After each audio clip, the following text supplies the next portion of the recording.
Chapter 113. Since the end of the months of the demons, it had only rained twice in the western region. The rest of the time, it had been sunny, as if it was making up for the winter. The previous musty smell in the office had been swept away, and the air became fresh and natural. When he opened the window, he could smell a light fragrance from the garden from time to time. By now, the land route between Border Town and Longsong's stronghold had basically been restored, and Roland had become particularly concerned about the movements of Longsong's stronghold. According to the situation of the previous year, after the land route was restored, there would soon be merchants going to Border Town to sell their daily goods, but so far he had not seen a single merchant from Longsong's stronghold. In the past week, the First Army had entered the comprehensive training stage, including the defense line and field pursuit. The former mainly relied on lightning to report the distance of the enemy in the air, and the artillery and flintlock teams fired according to the instructions. This part was relatively easy, both the instructions and the corresponding actions were clear. The former mainly relied on lightning to report the distance of the enemy in the air, and the artillery and flintlock teams fired according to the instructions. This part was relatively easy, both the instructions and the corresponding actions were clear.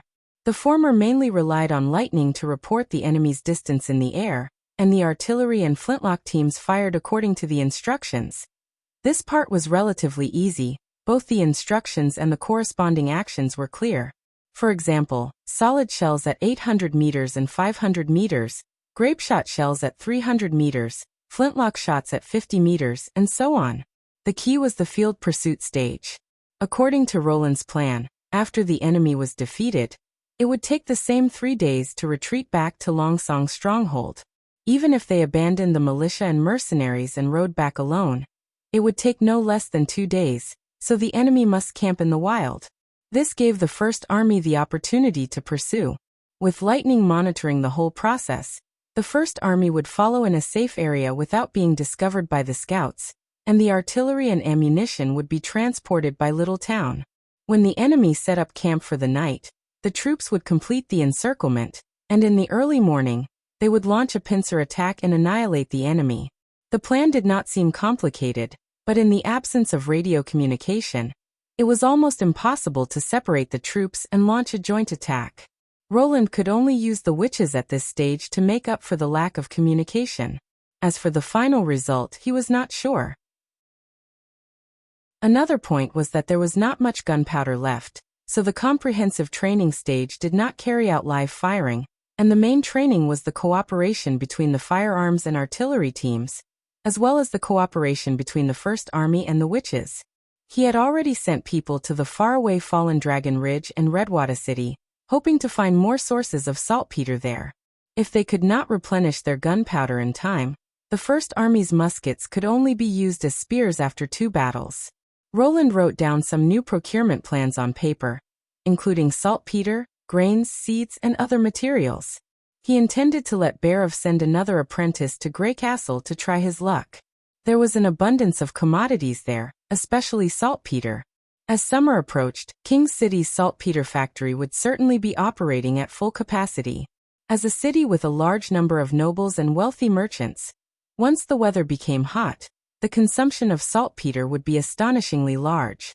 He hoped to find a stable supplier that would provide Border Town with a steady supply of gunpowder. Prior to this, he had already sent 2 of his guards to carry out the plan of summoning witches and finding the fruit. The former usually disguised themselves as travelers or merchants, spreading rumors about witches in the streets, pubs, black markets, and other places in Border Town. Of course, the host was not the 4th Prince Roland, but rather the Witch Cooperation Association, which had finally found the Holy Mountain, and hoped that the witches would settle there. The latter would directly go to the port of Clearwater, and buy the seeds of strange crops from the other side of the fjords. Of course, if there were any rare crops in the cities they passed through, they would also bring back their seeds. After finishing the purchase list, he handed it to Scroll, and told her to go to the city hall, and hand it over to Barov. After Scroll left, Roland stretched his body and wanted to drink some water, but found that the cup was already empty. When he was about to get up and take the kettle, Nightingale had already brought the kettle to his table. Not only that, she also smiled and filled the cup, and then took the kettle back. Roland slowly took a sip. His heart was puzzled. Recently, Nightingale's attitude was really not right. She always had a smile on her face, and even took the initiative to help him pour tea. Did she want to raise her salary? In the past, she would directly sit on the sofa, holding a plate of dried fish and nibbling it for the whole afternoon. Although Roland had asked for the reason, the other side just smiled and didn't answer, so he simply let it be. Could it be that Gwent could really make people feel happy? In the future, if he made poker and mahjong, and opened an entertainment city, it would simply be waiting to collect money. Stop, Roland shook his head, and put the distracting thoughts to the back of his mind. Now was not the time to be greedy for pleasure. He had to think about what to do after taking over the stronghold. Moving the office center to Longsong's stronghold? Roland thought about this for a long time. Moving the capital to a more prosperous place seemed very tempting, but in fact it was not a good choice. Longsong's stronghold and border town were different. It had been built for more than 100 years, and the forces were intertwined. The territory was managed according to the system of enfeoffment, and even the lord of Longsong's stronghold would find it difficult to stick his hand into other territories. If he wanted to completely transform it into his own territory, it would be almost impossible to achieve without setting off a revolution. Not to mention in that kind of place where crooks mix with honest folk, his own safety factor could not be guaranteed. He didn't want to be shot by a radical aristocrat while walking on the street. But Border Town was different. The territory was completely under his control. The surrounding land was vast, and there was no urgent need to expand the territory. Most of the people were composed of miners and hunters. After successfully resisting the months of demons, his reputation in this area had also risen. More importantly, after the propaganda of the First Army, which was composed entirely of the people, most of the people accepted the existence of witches. Compared to the church's far-reaching influence in Longsong's stronghold or other urban areas, Border Town could easily develop into a place where witches could live. Therefore, Roland still decided to make Border Town his own core area. As for Longsong's stronghold, he could support other people to manage it, as long as they could provide him with a steady flow of labor and tax revenue. What he lacked the most right now were people and money. Roland's initial idea was to use Longsong Stronghold's money to hire people from Longsong Stronghold to add bricks and tiles to Border Town. The golden dragon that was plundered from the defeated nobles would be returned to the hands of the people, and then collected in Longsong Stronghold through taxes. After Longsong Stronghold handed it over to him, he would then spend it. In addition, he could also use some preferential policies to keep some people with special skills for a long time. However, these were still only a general framework. For example, who to support as an agent, specific tax policies. All these had to wait until the end of the war to consider. At this moment, a yellow figure flew in through the window, and then steadily stopped in front of the prince's table. It was lightning. Chapter 114. The vast Stronghold Coalition army slowly walked on the road to Border Town. At the forefront of the army was the Knight Regiment composed of the 6 families of Stronghold. From the armor and dress of each knight, it was easy to see the difference in strength between the families. There was no doubt that the most eye-catching was the knight under the command of Duke Ryan. Their mounts were all short-tailed horses from King's City, good at long-distance running, and bigger than the other horses. Sitting on horseback, the knight looked even more powerful. Their armor was made by the Stronghold's Hammer and Dragon's Teeth blacksmith shop. The thick, shiny silver breastplate was engraved with a huge lion head, and the shoulder armor was engraved with 2 wolf heads, as if they were opening their mouths to roar. The cloak behind them was embroidered with delicate patterns, and the waist was tied with a red silk belt. These knights were not just for show. Every year after the end of the months of the demons, they were responsible for clearing the remaining demonic beasts out of the city to ensure that the land route was smooth. Each of them had accumulated a considerable amount of combat experience. When it came to fighting alone, they were not much worse than the King's Knight Regiment, but they were slightly lacking in numbers. Of course, with the power of the Duke, it was already a very amazing cost to create an elite knight regiment of 150 people. Duke Ryan looked at this sharp division with satisfaction. There was no doubt that with their strength, no one in the western region could stop him. Walking in the middle of the team was the mercenary troops. Their equipment was much inferior in comparison. Most of them wore some old chainmail or plate armor, and they either lacked a gauntlet or a helmet. There were also some people who were only equipped with cheap leather armor, and a variety of weapons. They were scattered along the road in twos and threes, talking and laughing loudly as they walked. It seemed that this trip was not for fighting, but just for sightseeing. At the end of the team were the freedmen who had been forcibly recruited by the lords. They dragged a wheelbarrow carrying food and tents, and slowly followed behind the mercenaries. Due to the difference in speed, the troop of about 1,500 people was stretched very long. The night troops at the front had to stop from time to time to wait for the troops behind them to catch up. "My lord," the elk Earl Hilt Medra pulled the reins so that he and the Duke were side by side. "We still have half a day's journey to Border Town. If all goes well, we should be able to arrive at the dog hour for p.m. At that time, should the troops rest for the night and wait for the next morning before moving? Or should they immediately attack the Lord's castle? Don't tell me you want to sleep in the wilderness. At night, I think we should be lying in the castle's big bed, not in the wet mud." Of course, he still had to consider the royal family's reputation.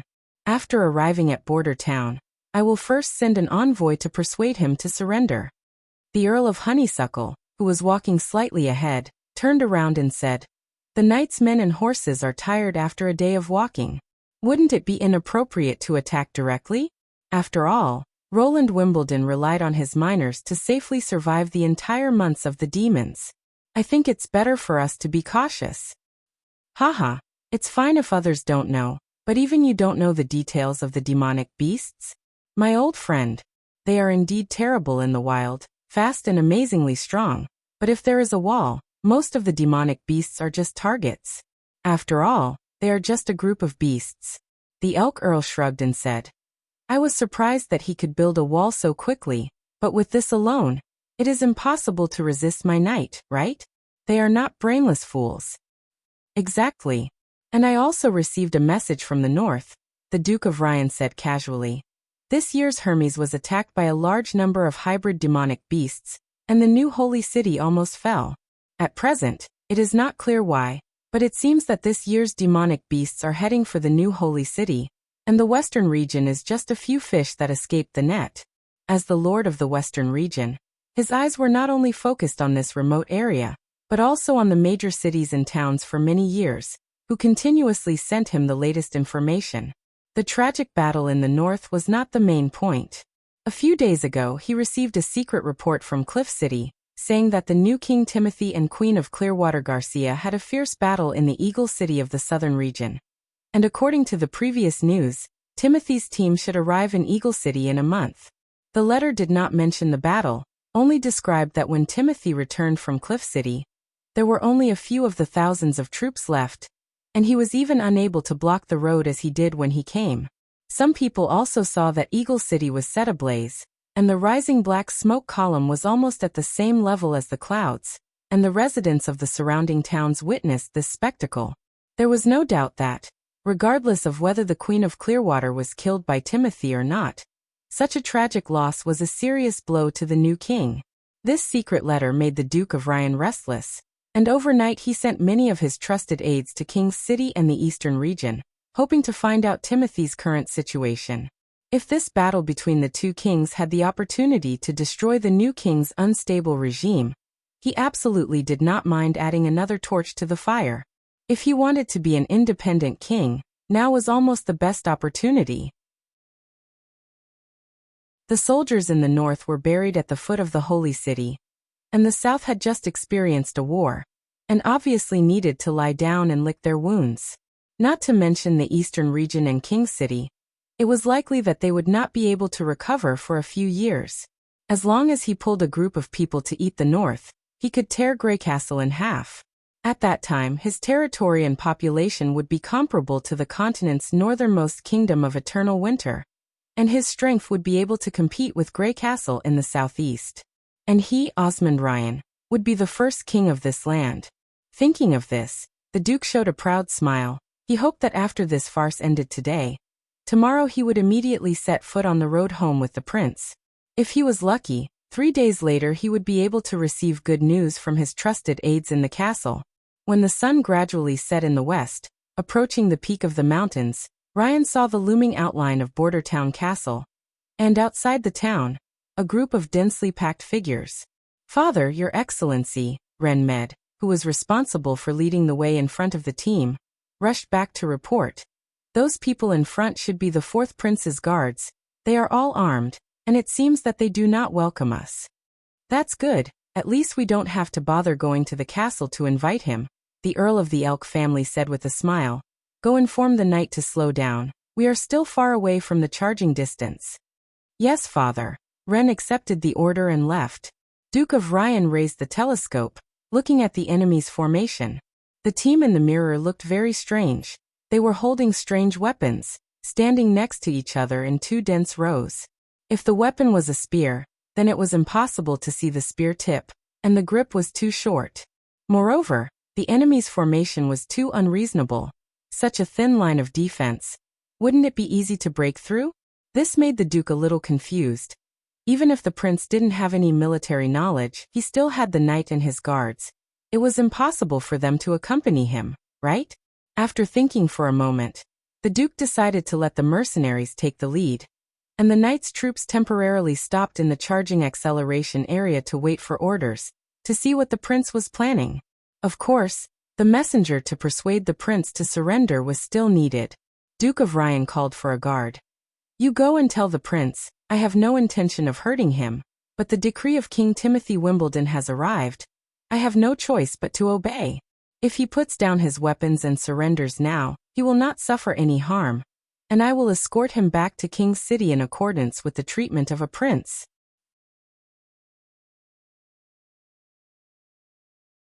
Chapter 115. When the enemy appeared in his field of vision, Vanner saw those fully armed knight, riding tall horses and wearing shining armor, slowly approaching the town. Usually, a lord knight in the town was a high and mighty existence. Now, nearly 100 of them had come out at once. This scene made him suck in a cold breath. Vanner felt his palms sweating again, just like when he stood on the wall and faced the demonic beasts for the first time. But this time, he was facing the same kind of noble coalition of Longsong's stronghold. "That's not right." He spat and threw his thoughts aside. "Same kind? When did those nobles treat you as one of their kind?" He laughed at himself. This trip was to seize Border Town and bring the North Slope mine back under the control of Longsong's stronghold. More importantly, they even intended to drive His Royal Highness out of the Western region, which was unacceptable to all the members of the First Army. Yesterday, His Royal Highness had made it very clear in his speech before the war that Timothy Wimbledon, His Royal Highness' brother, used tricks to seize the throne and killed the old King Wimbledon III. Originally, Vanner didn't have any opinion on these things between the royal family and the nobles. It didn't matter who became the king. But the Duke Ryan wanted to take this opportunity to take away His Royal Highness' territory, which was too much. Think about it, before His Royal Highness came here, what was Border Town like? The former lord seemed to be an earl, who was rarely seen. When he bought furs, he brought his guards with him, and often bought the good goods from the hunters at low prices. When the months of demons came, he was the first to escape, and when the townspeople suffered in the Longsong stronghold slums, he never cared about them. Now, under the rule of His Royal Highness, Border Town was getting better and better. These changes were visible to everyone. Vanner thought, the more the miners produced, the more they got paid. After His Royal Highness put the black machine into the North Slope mine, the extra output was still counted as the miners' pay. Whether it was the construction of the wall or the gravel of the mine, the villagers were paid on time. This winter no one even starved or froze to death. Of course, the biggest change was the militia, now the First Army. With them guarding the town, no one had to curl up in the cold wooden shed of Longsong's stronghold in winter, begging those big shots to give them a mouthful of food. If His Royal Highness was gone, would the Duke allow the First Army to exist? Vanner took 2 deep breaths and wiped his sweat on his clothes. Of course, they would not allow it.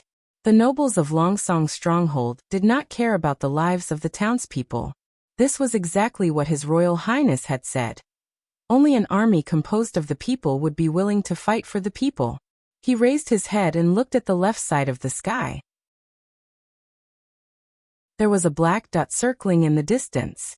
If he didn't look carefully, he would have thought that it was a huge bird. It was Lightning, the firing commander of the artillery team. She used the trees on both sides of the road as cover, and observed the enemy's movements from above. When she flew back, Vanner also noticed that as long as she did not take the initiative to fly to the open area, the people below would only see the branches on both sides when they looked up, and it would be very difficult for them to find the witch who was scouting in the sky. Within a quarter of an hour, Lightning had flown close to the front of the formation and flashed a green ribbon. This meant that the enemy had entered the firing range of 1 kilometer. Vanner still did not know how far the 1 kilometer mentioned by His Royal Highness was, but when he saw the green signal, he subconsciously followed the rules of the comprehensive maneuver and shouted the command to load and adjust the firing angle. The 4 artillery teams quickly completed this set of actions. The muzzle was adjusted to the 3rd gear, and the gunpowder and solid shells were loaded into the barrels. Vanner had thought that after standing on the wall and fighting against the demonic beasts, he could already be regarded as experienced, but today he found that compared to Iron Axe and Brian, he was still far behind. In the afternoon, when they were assembling, his heartbeat had been difficult to stabilize. But when the 2 men led their respective teams into the firing position, they not only looked normal, but he could even hear a trace of eagerness in Brian's voice. But until now, he still had not recovered his calm, and even the Rodney brothers seemed to be performing better than him. This made Vanner somewhat depressed. He licked his dry lips and looked for Lightning's position again. At this time, the enemy suddenly slowed down a lot. "What are they doing?" Rodney asked. "I don't know." Cat's Claw opened his eyes wide and looked around. "It seems that they are adjusting the formation? Their people look a bit messy." "They are waiting for the troops behind them," Jop said with a trembling voice. "It is impossible for Lord Knight to fight alone. There must be a large number of people behind them." "You even know this?" Narsen curled his lips. "I have seen it. A Lord Knight will bring at least 2 squires, as well as a dozen serfs to carry their provisions," he counted with his fingers. "You see, a Duke of Longsong's stronghold has at least 100 knights under his command, right? There are at least 300 people who can fight on horseback. Adding the earls and viscounts in the territory, there are even more. There are also mercenaries. They live on the edge of a knife. They kill without blinking an eye. We only have a total of 300 people." "Less than 300 people," Vanner corrected in his heart.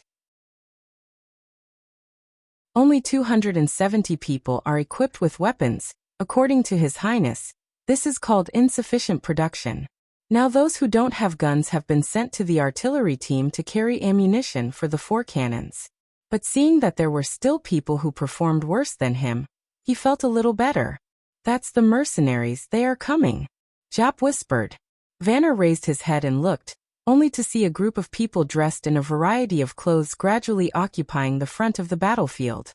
They didn't ride on horseback, nor did they line up, but instead gathered in 2s and 3s in the middle of the battlefield. The knights spread out on both sides, seemingly to make way for the mercenaries. Compared to half a quarter of an hour ago, the Duke's coalition army was much closer. At this time, a knight flew out from the coalition army and quickly rushed towards Border Town. Vanner's heart tightened. He almost shouted the command to fire. "What is she doing?" He looked up but still didn't see Lightning, but the other side was getting closer and closer, while waving a white flag. "He is the messenger sent by the Duke," Jop muttered. "He should be here to persuade us to surrender."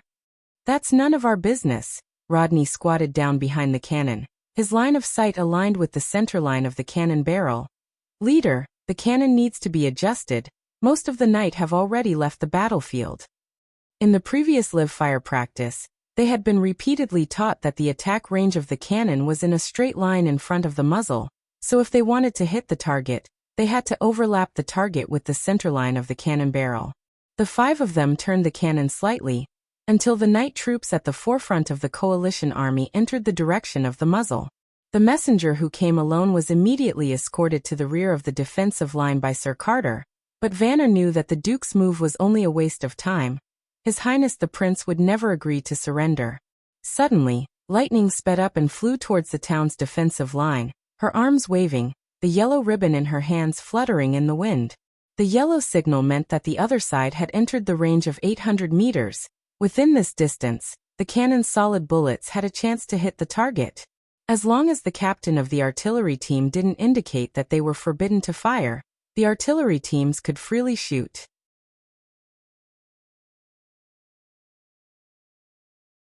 Chapter 116. The knight could not charge at the highest speed at the beginning.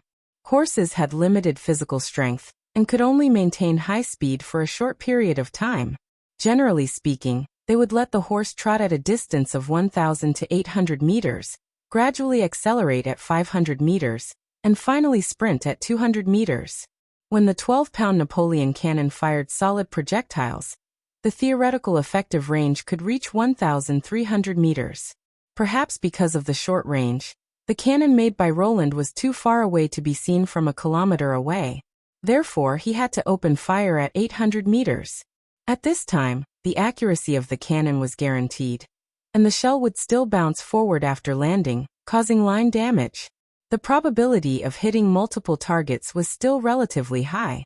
In order to let the mercenaries go first, Duke of Ryan ordered the knight to wait in the acceleration zone. In the past, this was an absolutely safe zone. Bows and crossbows could not threaten the knight, and the latter had enough distance to increase the speed of the horse. The low efficiency of the mercenaries caused the knights who were already in position to pull their mounts to a halt and wait quietly. For the artillery team, they were almost fixed targets. The Duke did not know that when his troops stepped on this land, they had already fallen into the battlefield that Roland had prepared. The middle road was flat and spacious, and both sides were filled with plants catalyzed by leaf. It looked like an ordinary grassland, but under the knee-high weeds were thick vines like tripping ropes. If the cavalry wanted to outflank the defensive line, they could only advance at a very low speed. Within a kilometer, the distance was marked by Soroya. It might not be clear on the ground, but in the eyes of Lightning, who was overlooking the whole situation from the air, the battlefield was accurately divided into several sections. Different colored marks represented different distances. The enemy was advancing on a ruler. The artillery team did not need to calculate the angle of the muzzle. They only needed to follow the predetermined steps in the maneuver.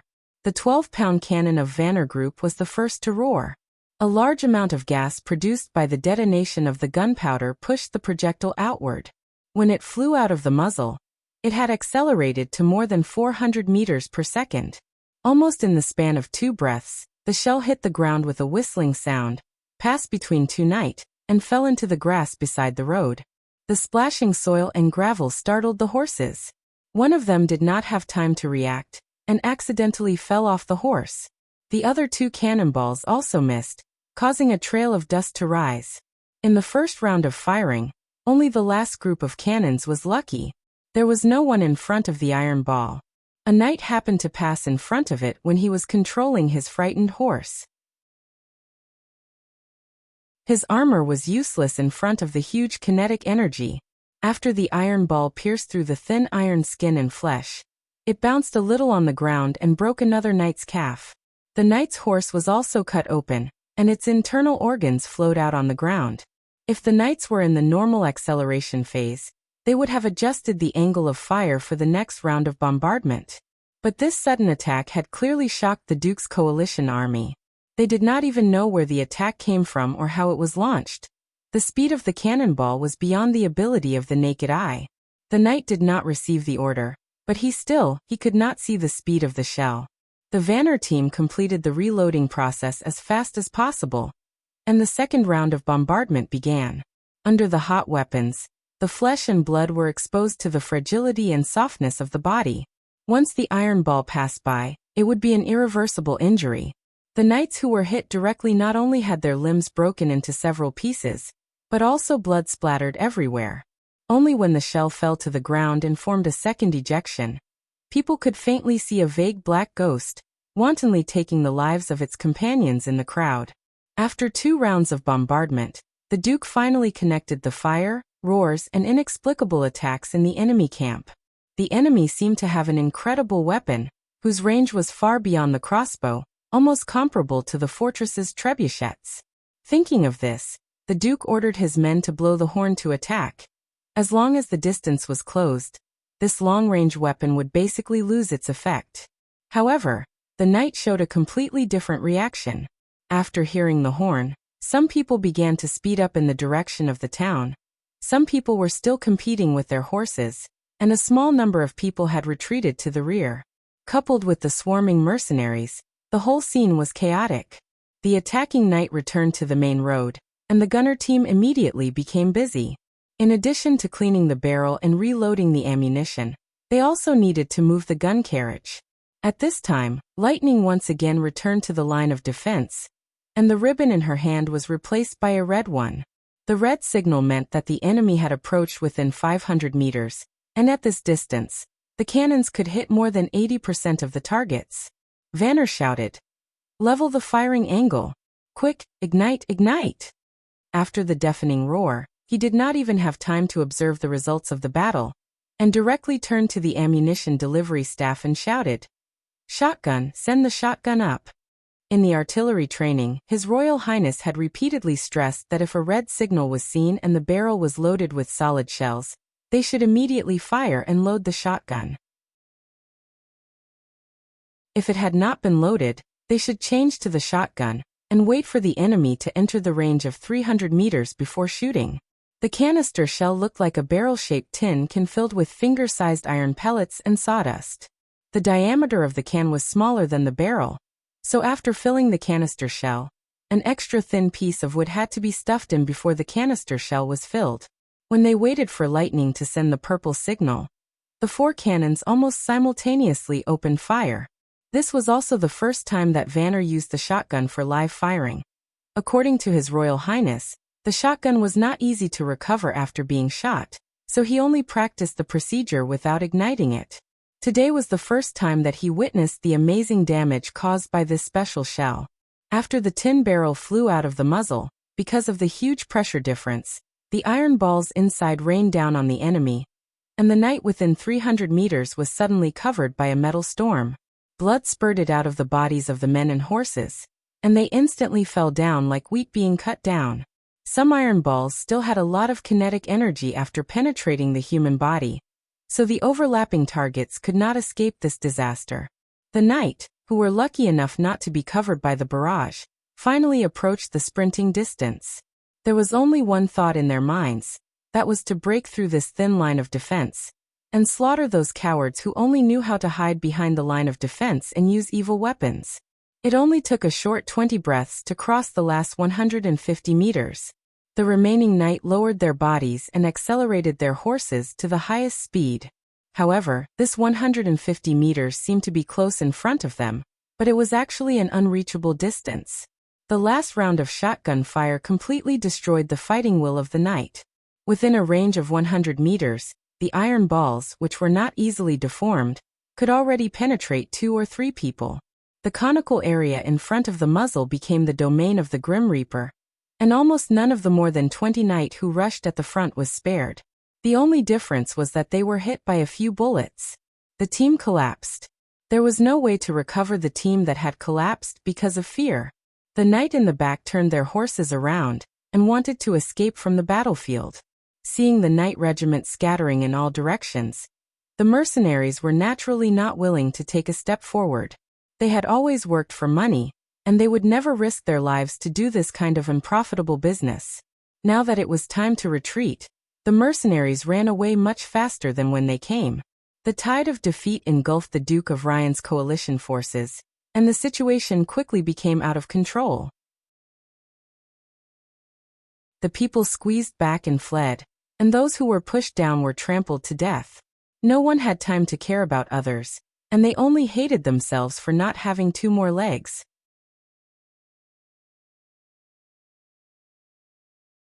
Chapter 117.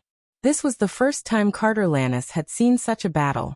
More than 300 knight had formed a huge lineup, but they had not even touched the edge of the defensive line before they were completely defeated. Until the end, they were not able to enter the 50-meter range. That was the firing line drawn by His Highness. Only after crossing the 50-meter range were they allowed to open fire, for cannons forcibly contained the opponents within the 100-meter range. Within the 150 to 100-meter range, There were 20 corpses lying in disorder.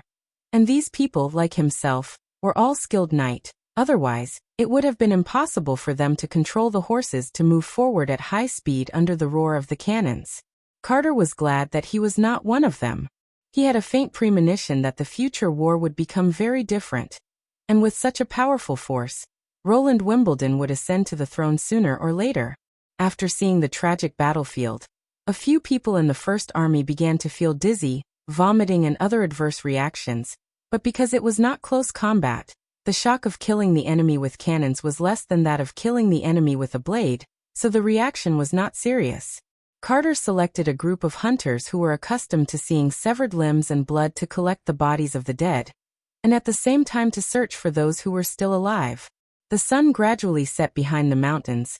Carter looked at the blood-red sky, and the crows in the distant woods. He suddenly felt a trace of desolation. The era of the night was over. Duke of Ryan had not been able to come back to his senses. He did not understand how they were defeated.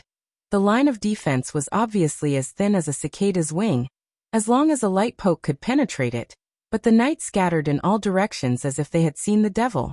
In fact, he couldn't even blame others, because the ones who charged at the forefront were the elite knights under his command.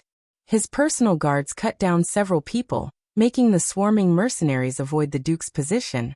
But that was all. No matter how much he roared, he was unable to control his defeated subordinates. In desperation, Duke of Ryan had to follow the flow of people to retreat. This retreat was nearly 10 miles. When night fell, the Duke chose a place near the river bank to set up camp. The missing knight and mercenaries followed the torches and approached, but most of them were still missing. To make matters worse, the freedmen had not hesitated to leave their carts and provisions behind in their retreat. And tonight they had to kill a few horses for their provisions. In the largest tent in the camp, the nobles of the 5 families gathered together and looked at Duke Ryan with pale faces. The latter did not look any better. Can anyone tell us what kind of new weapon they are using? It's farther away than a crossbow, and it's not like a catapult where you can see the thrown stones. He glanced at Ren Med. You were also at the front. Did you see anything? My lord, I don't know. Ren held his head. I only heard the roar, and then they fell in batches, especially the last sound. The knight who rushed to the front seemed to suddenly hit an invisible wall. I saw his body shake, and then his head and arms were torn apart just like... He thought for a moment. An egg thrown from the top of a castle. Is it a witch? The Earl of the Elk family whispered. Impossible, the Duke said, frowning. My knight is wearing a god stone of retaliation. A witch can't hurt them. It's not like you haven't played with a witch, in front of a god stone. What's the difference between them and an ordinary woman? By the way, my lord, Ren suddenly seemed to remember something. Before I heard the loud noise, I saw a few cart-like things in their formation. On the cart there were huge iron pipes, which emitted red light and smoke. Iron pipes? Red light and smoke. Isn't that just a ceremonial bucket? The Earl of the Elk family wondered. The Duke, of course, knew what a ceremonial bucket was.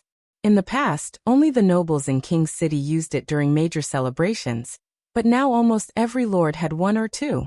In his castle, there was a pair of bronze ceremonial buckets, which would explode when put in snow powder. But compared to the soul-stirring thunder today, that sound was far inferior. The ceremonial bucket will not let the knight fall apart, the Earl of Honeysuckle said. No matter what weapon the prince used, we have already lost. What should we do next? The Duke of Ryan glanced at him with displeasure. The word lost was particularly harsh to him. We haven't lost yet, he emphasized. A disadvantageous battle can't change the final result. As long as we return to Longsong's stronghold, I can recruit another team, and at the same time cut off the trade on the Redwater River. Without food, Border Town won't last for more than a month. As long as he dares to bring those villagers out, my knight can defeat him from the side and behind. Victory will eventually belong to me, he thought, but the losses I've suffered are not something a small town can make up for. If I want to take the northern region again, it's almost impossible. Damn it. If I can catch Roland Wimbledon, I must tear him to pieces. But my lord, the fleet on the Redwater River is not only from Longsong's stronghold, but also from Willowtown, Fallen Dragon Ridge, and Redwater City. If we intercept all of them, won't it be? The Earl of Honeysuckle hesitated. I'll buy them all, as long as I pay them. It doesn't matter who they sell them to, the Duke said coldly. Everyone go back to their tents and sleep. We'll set out tomorrow morning. The knight with a horse will go with us, and the one without a horse will stay behind and be responsible for leading the mercenaries. It was impossible to march at night. Even if the fourth prince planned to pursue them, he would have to set out at dawn, and the first thing he would encounter would be the mercenaries left behind. He thought, even if this group of waste collapsed at the first touch, they would still be able to buy him a lot of time. The next day, the Duke didn't receive any news that the prince had caught up. In order to confirm this news, he sent his trusted aides to expand the scope of the investigation, and the results were the same. This made him feel a little relieved, probably because the new weapons were as difficult to move as the trebuchets, and could only be used in a defensive battle. Relying only on a group of miners with wooden sticks, the prince didn't dare to act rashly. At 3 o'clock in the afternoon, the Duke ordered the knight to stop and wait for the people behind to catch up. When it was nearly dusk, the mercenaries and freedmen caught up with the cavalry one after another. Everyone was busy again, circling a piece of land and hastily setting up tents. As long as he could get through this night, he would be able to rush to Longsong's stronghold tomorrow. The 3-feet-high bluestone wall was like a natural moat for hundreds of troops. Even if the other side had a very long range of new weapons, he could still use the trebuchets behind the wall to counterattack. This account he would definitely settle with the prince. But what made the Duke of Ryan a little uncomfortable was that, all the way today, he always felt like he was being stared at. It's probably an illusion, he thought. I'm too nervous. The next morning, the Duke was awakened by the sound of cannons. When he rushed out of the tent, he found that everyone was covering their heads and scurrying away. From time to time there would be mud and blood splashing everywhere. Looking to the west, he saw the militia wearing standard leather armor lined up in a straight line, quietly standing outside the camp. In the midst of the deafening roar, there was only one thought left in the Duke's mind. How did they catch up? Yesterday, the knight who was responsible for the investigation didn't see the pursuers? Your Excellency the Duke, let's go. The guard shouted loudly as he brought a horse. Osmond Ryan woke up from his daze. He turned over and mounted the horse, following the guard to the east. However, not long after they left the camp, they saw another unit that looked exactly the same. They were wearing the same standard leather armor, holding strange short sticks in their hands, arranged in a neat row. Even their expressions looked the same.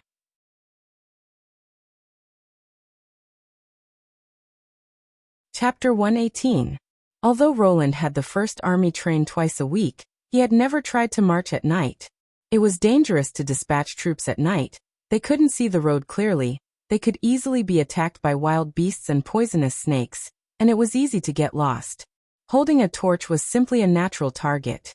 Therefore, he had to wait until dawn the next day to set off with the Duke's coalition army. In order to ensure the smooth operation, the prince decided to follow the first army. Of course, compared to the bumpy and rubbing butt riding, he chose to accompany them on Little Town. After half a month of training, Hummingbird was able to control the duration of the 12-pound cannon lightning within a fixed range. Taking into account the long enchantment process, Roland arranged for her to transform the cannon at dawn, so that the first cannon could last the longest, and the remaining cannons successively decreased in order to ensure that the 4 lightning cannons lost their effectiveness as much as possible. Thanks to Hummingbird's ability, Little Town could now carry 4 cannons and their crew members at a time. The huge cement ship was full of people. In addition to the artillery team and Roland, Anna, Nightingale, Nana, Leaf, Echo, Hummingbird and Sir Pine were also aboard Little Town. Vendi was responsible for providing the power, and Brian was the helmsman. It could be said that, except for Scroll, Soroya, Lily and Mystery Moon who weren't good at fighting, almost all the witches in Border Town came out in full force. Originally, Anna didn't need to go to the battlefield, but her firm eyes made Roland unable to be ruthless in the end. The land troops were the First Army's firearm team, led by Chief Knight Carter and Iron Axe, while Lightning was responsible for the whole tracking mission. A group of people quietly followed behind the enemy. The distance between them was just outside the patrol range of the cavalry scouts. Once Lightning discovered the activity of the cavalry scouts, the army would stop moving forward. Along the way, they also captured a lot of scattered mercenaries and freedmen, but at the moment there was no way to deal with these surrendered enemies, so after disarming them, they were taken care of by the team members who didn't have firearms. This was also the first time that Roland led an army on an expedition against the enemy. He stood on the bow of Little Town, feeling the head-on morning breeze, feeling quite proud of himself. "What are you laughing at?" Anna suddenly appeared beside him and asked. Roland's smile disappeared instantly. "Nothing. Really?" She handed him a handkerchief. "Wipe your saliva." Roland suddenly felt an urge to jump into the water. "Thank you." When Lightning reported that the other party had set up camp, it was already sunset. Compared to the previous continuous reconnaissance, it was obvious that the morale of the Allied forces had dropped to a freezing point after experiencing a huge defeat. Just as dusk fell, the knight who was in charge of the reconnaissance rushed back to the camp in a hurry, afraid that he would miss the horse meat at night. Roland's troops were stationed on the shore 2 kilometers away from the Duke's army. Since they hadn't been discovered along the way, the annihilation plan was already half a success. Next, they just had to wait for the sky to brighten and complete the encirclement before the enemy set out. This was also Roland's first time spending the night in the wild. Compared to the camp full of reptiles, he was more inclined to sleep on the boat. The wooden shed where the artillery was parked was emptied, and the members of the artillery team unloaded the 12-pound cannon and lived in the camp. Littletown became the prince's temporary palace. In addition to Roland, the other witches also stayed on the boat for the night. Everyone covered the shed with mattresses and lay down side by side with their clothes.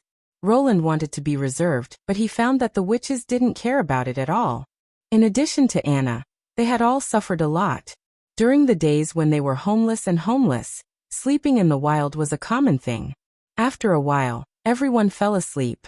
Only Roland and Anna found it difficult to fall asleep. The former was used to a soft bed, so it was difficult for her to adapt to the hard deck bed. Anna, on the other hand, seemed to be thinking about something. She kept tilting her head and looking at Roland.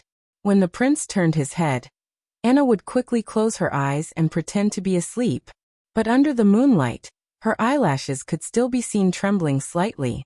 If it wasn't for fear of waking up the others, Roland really wanted to pinch the tip of her nose, force her to open her eyes, and then hold her in his arms. In this way, the two of them almost didn't sleep for the whole night. Before the sun rose, Roland launched his plan to divide the troops and surround them. The 270 infantry with guns would be divided into 2 groups. One of the groups would be equipped with 2 cannons and would be sent by Littletown to the rear of the Duke's army. They would complete the defense 1 kilometer away. Lightning was responsible for monitoring the Duke's movements. When the cannons were set up, the little girl would give the signal. At this moment, Carter would lead the remaining troops to attack from the front. The transportation of cement boats would avoid the possibility of being separated during the march. After entering the fog, Nightingale's black and white vision could be used as a night vision device. With her as the navigator, Littletown would have the ability to navigate during the day. This set of procedures had been repeatedly practiced, so everyone knew what to do even with their eyes closed. Vendy increased the output of the wind, and Littletown, as if riding the wind and breaking the waves, transported the troops in batches to the rear. About an hour later, Iron Axe led the intercepting troops in position. Lightning flew over Carter's camp and flashed the orange flag. At this time, the sky was just beginning to break. The encirclement and annihilation plan officially began. Because Echo was assigned to the rear, the musketeers responsible for the frontal attack didn't need to move to fight. They only needed to line up in a battle line and protect the 2 cannons. The 12-pound cannons were quickly pushed into position and fired at the enemy camp. At this time, most of the Duke's army was still asleep. Along with the rumbling sound of the cannons, solid shells whistled towards the camp. The knight and the mercenaries, who had just woken up from a dream, rushed out of the tent, only to find that the First Army had already lined up and were quietly waiting in place. With the experience of the previous day's fiasco, No one dared to challenge this seemingly thin line of defense. They could only flock to the east and flee. Iron Axe had been waiting for a long time behind them. When the enemy appeared in their field of vision, the encirclement and annihilation plan finally reached the moment to close the noose. With Echo playing marching music, the 150 people of the First Army stepped on the drums, lined up in 2 neat rows, and marched towards the enemy. In order to create pressure on the Duke's army, Iron Axe, who was responsible for intercepting, had to take the initiative to attack. If they stuck to their original position, the enemy was likely to abandon their mounts and take a detour to escape through the woods. The Duke of Ryan had already fallen into despair. He simply could not understand how the enemy had appeared behind them. Admit defeat and surrender? He did not know how Roland Wimbledon would deal with a duke who dared to show his sword to the royal family. Perhaps he would be imprisoned, perhaps exiled, or even directly sent to the guillotine. No matter what, Longsong's stronghold would have nothing to do with him in the future. Seeing the troops approaching step by step, as well as the terrifying weapons behind them, he knew that if he did not rush forward now, he would never have the chance to do so again. There were only 30 people left. This was his last chance. They can't stop us, the Duke roared. As long as we cross this horizontal line, they will not be able to catch up with us on foot. We are only half a day away from Longsong's stronghold. Knight, charge with me. Then the Duke began to urge his mount to speed up, but unfortunately, not everyone had the spirit to fight to the death. Only 10 people, including his personal guards, followed him in the charge. However, he could not afford to care so much now. The music came to an abrupt end.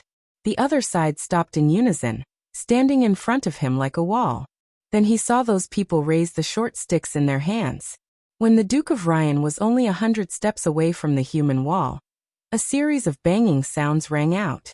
He felt a fierce shock in his chest and abdomen, as if he had been hit by a sledgehammer. Then came a feeling of paralysis and powerlessness.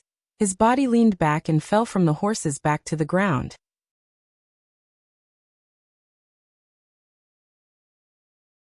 Chapter 119. Perrault Hull sat at his desk, subconsciously fiddling with a beautiful piece of parchment in his hand. It was the program list sent by the Longsong Theatre every weekend afternoon. Usually he would choose a favorite play, let the housekeeper pay a deposit, and then send the invitation to Shirley. But now he did not read a word. Today was the 7th day of the expedition. If everything went well, his father should have returned with the Duke yesterday.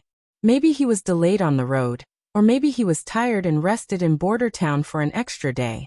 He comforted himself, but the uneasiness in his heart was slowly growing. Roland Wimbledon, the 4th prince, had left a deep impression on him. Perrault even felt it was inconceivable that such an outstanding prince had such a terrible reputation in King's City. Bad character, dandy, incompetent, ignorant and incompetent.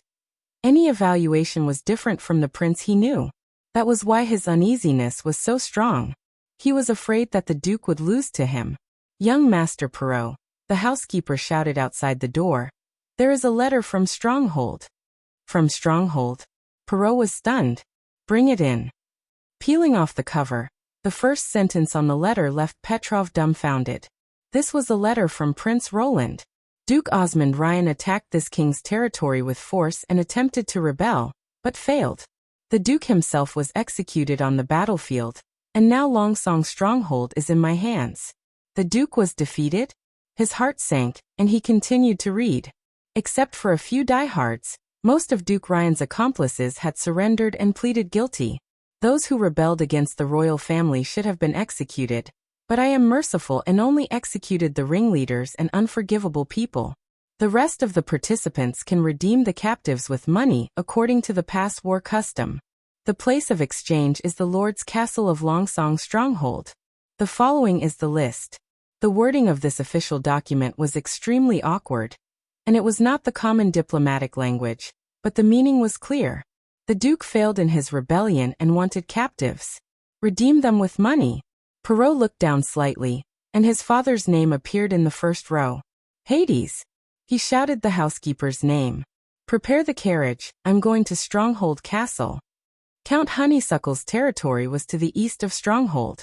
When Perrault arrived at the castle district, It was already half an hour later.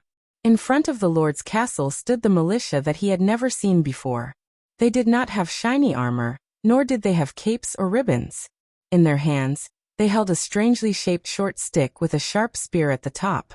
Just by standing neatly in 2 rows with their heads held high and chests puffed out, he felt an oppressive aura. After reporting his identity, Perrault was led into the courtyard and led to the castle hall by a guard. He had been to this place many times, but today, it was as if he had stepped into a completely unfamiliar territory. The guards standing guard in the hallway were all faces he had never seen before. No one nodded or smiled at him, and they were all expressionlessly sizing him up. At the entrance of the hall, a knight came to greet him. "Your name?" "Perrault Hull." Perrault replied a little unhappily. He did not like such an interrogative conversation, so he emphasized again, "Sir Hull." "Oh." The other looked disapproving and flipped through the name list in his hand. "Count Chalafil Hull is your father." "Excuse me," the knight said, but there was not a trace of apology on his face. "I am Carter Lannis, the chief knight of Prince Roland. Please come to the side room first. We need to check if you are carrying any weapons." After a search, Perrault's god stone of retaliation was also taken down by the guards. "That's not a weapon," Perrault reminded. "Of course not." The knight nodded. "We will return it to you after the meeting. Don't worry." He opened his mouth, but in the end he held it back. Return? That god stone of retaliation could be regarded as a high-grade item. It was worth at least 50 golden dragons. It was simply impossible for it to not be exchanged for a defective item. Forget it, he thought, I'll just take it as part of the ransom. Entering the hall, Roland saw Prince Roland sitting in the main seat, writing something. When he looked up and saw Perrault, he was startled for a moment, then smiled and said, "We meet again, Mr. Ambassador." It was still a familiar face and tone. Perrault also relaxed a little. He bowed and said, "Greetings, Your Highness." "Sit down." Roland raised his hand and motioned him to take a seat. "You must already know what happened. Your father was not harmed in any way.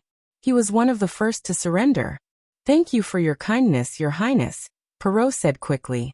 "I don't know how much ransom Your Highness wants. As long as Honeysuckle can pay, I will immediately send the money."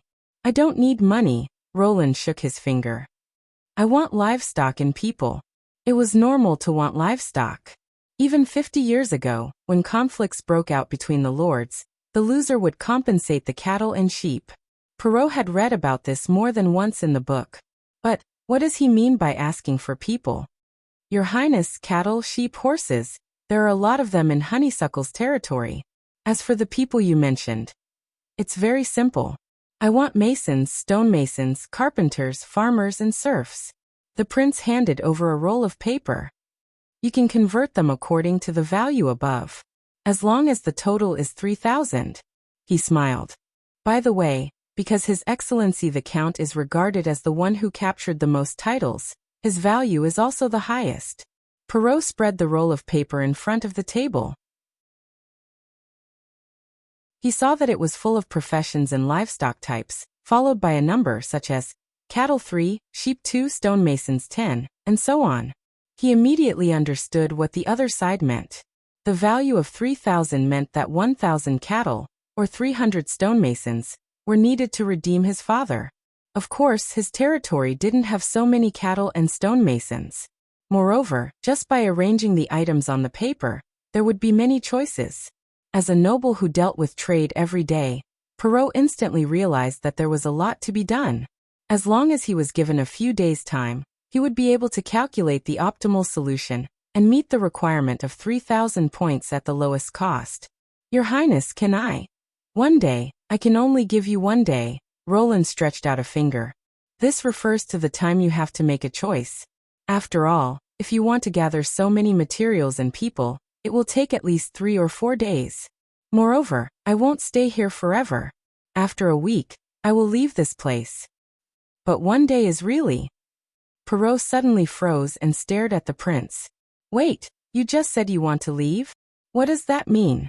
If the letter isn't wrong, the Duke has already died on the battlefield. Longsong's stronghold belongs to His Highness, But he actually said he wants to leave. Is this place not comparable to that small and shabby border town? No, this isn't the point. The point is, if His Highness leaves, who will manage this magnificent city? A storm was set off in Roland's heart. Will it be inherited by the Duke's children? Thinking about it, this is absolutely impossible. Will I wait for them to reassemble the army to avenge my father? In addition to the Ryan family, the 5 families, or the other noble families? Yes, Roland nodded. I will take the ransom and return to Border Town. Roland's heart suddenly surged with an idea. Once this idea appeared, it could no longer be suppressed.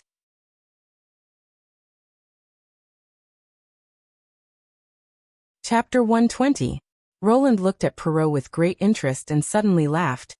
You are the first person to ask me this question. He took a sip of water from his cup and said in a relaxed tone. Longsong Stronghold is undoubtedly mine, even if I'm not here. However, I do need a person or a family to manage the stronghold for me.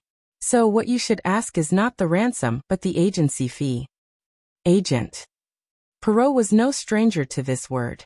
Some sharp-eyed merchants always stared at the nobles who had a large output in their territory, but had no time or disdain to do business. In order to obtain this right, they had to pay a sum of money in advance as a deposit. How many pieces of golden dragon do you want? He took a deep breath and calmed himself down. This is a long-term process, so there is no need to pay it all at once. Roland paused.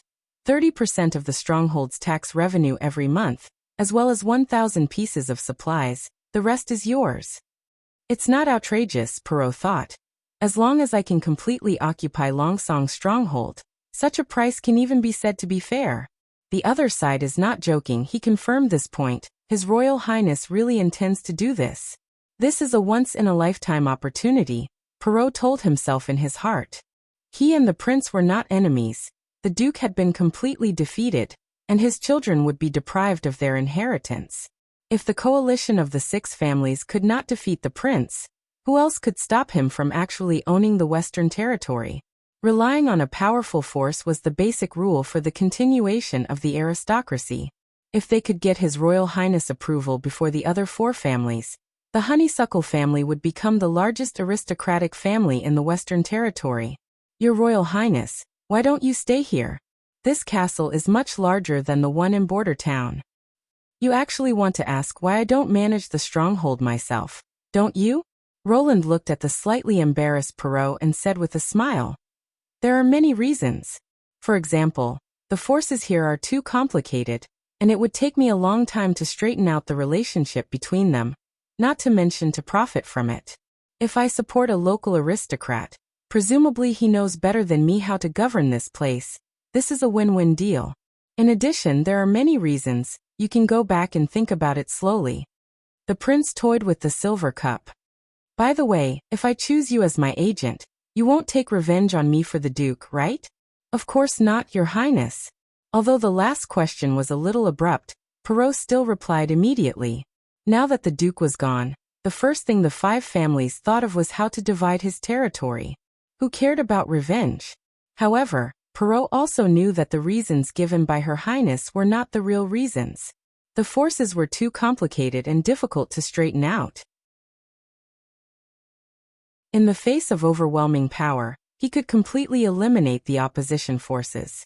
In 1 to 2 years, all the nobles would forget the loser Ryan, just like what Ryan had done in the past. But 2 years was absolutely not enough to build Border Town into a big city like Longsong Stronghold. His Highness Roland must have a deeper plan. That's good. Then this city. I'm willing to represent you, Your Highness. Perrault blurted out, but soon his expression became hesitant. But the king your brother may not necessarily agree with this result. If he assigns a new duke to the Western Territory, I will be powerless to fight against King's City. You don't need to fight. Roland threw 2 letters in front of him. Look at this and also the documents I found in the Duke of Ryan's study. Perrault quickly scanned the contents of the letters, and couldn't help but suck in a breath of cold air. The first letter looked like a secret letter. The new King Timothy fought with the Queen of Clearwater in Eagle City and suffered a major defeat. The content of the second letter was even more frightening. Only half of the letter was written. but the Duke of Ryan's intention to annex the Northern Territory and become an independent king had already been expressed on the paper. Because there was no end, it was not clear who this letter was to be sent to. He immediately understood His Royal Highness's meaning. There was no need to resist, because the new king was already too busy to take care of himself. Otherwise, the Duke would never want to raise the flag and become independent. His elite knight regiment was enough to conquer the Western Territory, but compared to King City's knight regiment, it was still far from enough. The secret letter may have been forged, but this document was indeed Osmond Ryan's handwriting, unless the prince found a witch who could imitate other people's handwriting. He thought for a moment, then immediately denied this speculation. There was no need for the other party to go through so much trouble to deceive him. Acting as the agent of Longsong's stronghold wasn't a one-sided deal. If he couldn't gain a foothold in Longsong's stronghold, His Royal Highness wouldn't be able to benefit either. Moreover, the Duke appointed by Timothy would inevitably be the enemy of the fourth prince. If the Honeysuckle family wanted to be above the four big families, they would have to rely on the prince's support. On the other hand, in order to ensure that the treaty wouldn't be abolished, the prince would also have to make the Hull family sit in this position more stable. Thinking of this, Perrault slowly stood up and bowed to Roland. The Hull family is willing to serve you. Very good, the latter nodded. But now I can't decide who will be your agent. First, I'll ask you a few questions. Your Highness, please ask. How do you plan to deal with the forces that oppose you? What is your estimate of the monthly tax revenue? How can you guarantee 1,000 points of goods? If I ask you to vigorously develop trade, what measures will you take? Perrault originally thought that His Highness just wanted to take this opportunity to understand the information of the various nobles in the Western Territory. He didn't expect that the other would actually ask such strange questions. It was as if he was testing his administrative means and business knowledge. After a series of questions, Perrault racked his brain to answer them one by one, and His Highness's expression became more and more satisfied. Finally, he clapped his hands and said, "Good, that's all for today. When you confirm the ransom of 3,000 points, you can come and redeem the Earl. Rest assured, I will entertain him well in the next few days." Your Highness, the agency. It will also be revealed on that day. Roland gestured to the knight to see him off. Perrault walked out of the hall with a complicated mood, and then saw Carter put the god's stone of retaliation back into his hand. It was still the same bright blue one, the one that was worth 50 golden dragon stones. How was it? Roland looked at Nightingale, who had just appeared beside him. Well, what I said was basically the truth, she shrugged. I was much more sincere than the previous few. By the way, is it really okay for you to repeat the same words to everyone? And those letters, the contents are all confidential. Not everyone. The prince looked at the list in his hand. They are all from the 5 big families, and only these great nobles are suitable to manage the stronghold on my behalf.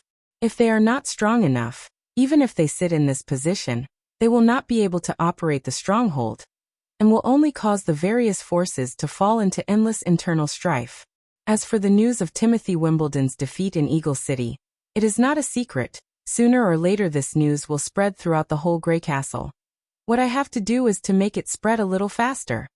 And these 2 pieces of news really came at the right time, he thought. If the second prince had not suffered such a crushing defeat, I am afraid I would have to spend a lot of effort to recruit an agent. And if I had used coercive means, the result might not have been so good. So you have chosen him? If nothing unexpected happens, Roland said with a smile. He is the first person to take the initiative to ask me about this matter.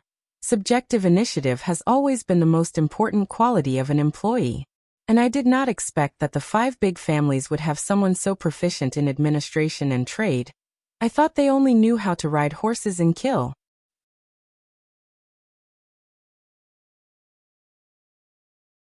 Chapter 121. When all 5 families had been questioned, Roland gently breathed a sigh of relief.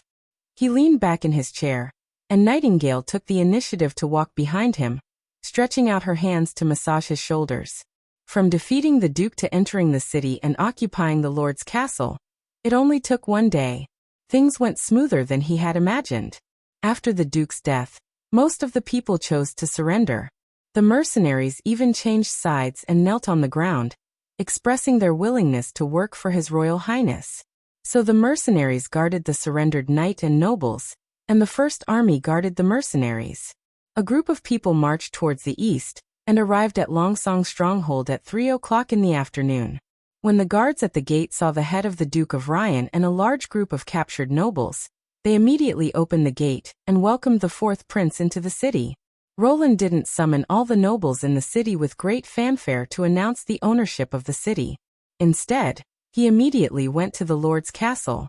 The castle was located in the center of the stronghold at the highest point, just like a city within a city. When they entered the castle area, a small-scale battle broke out.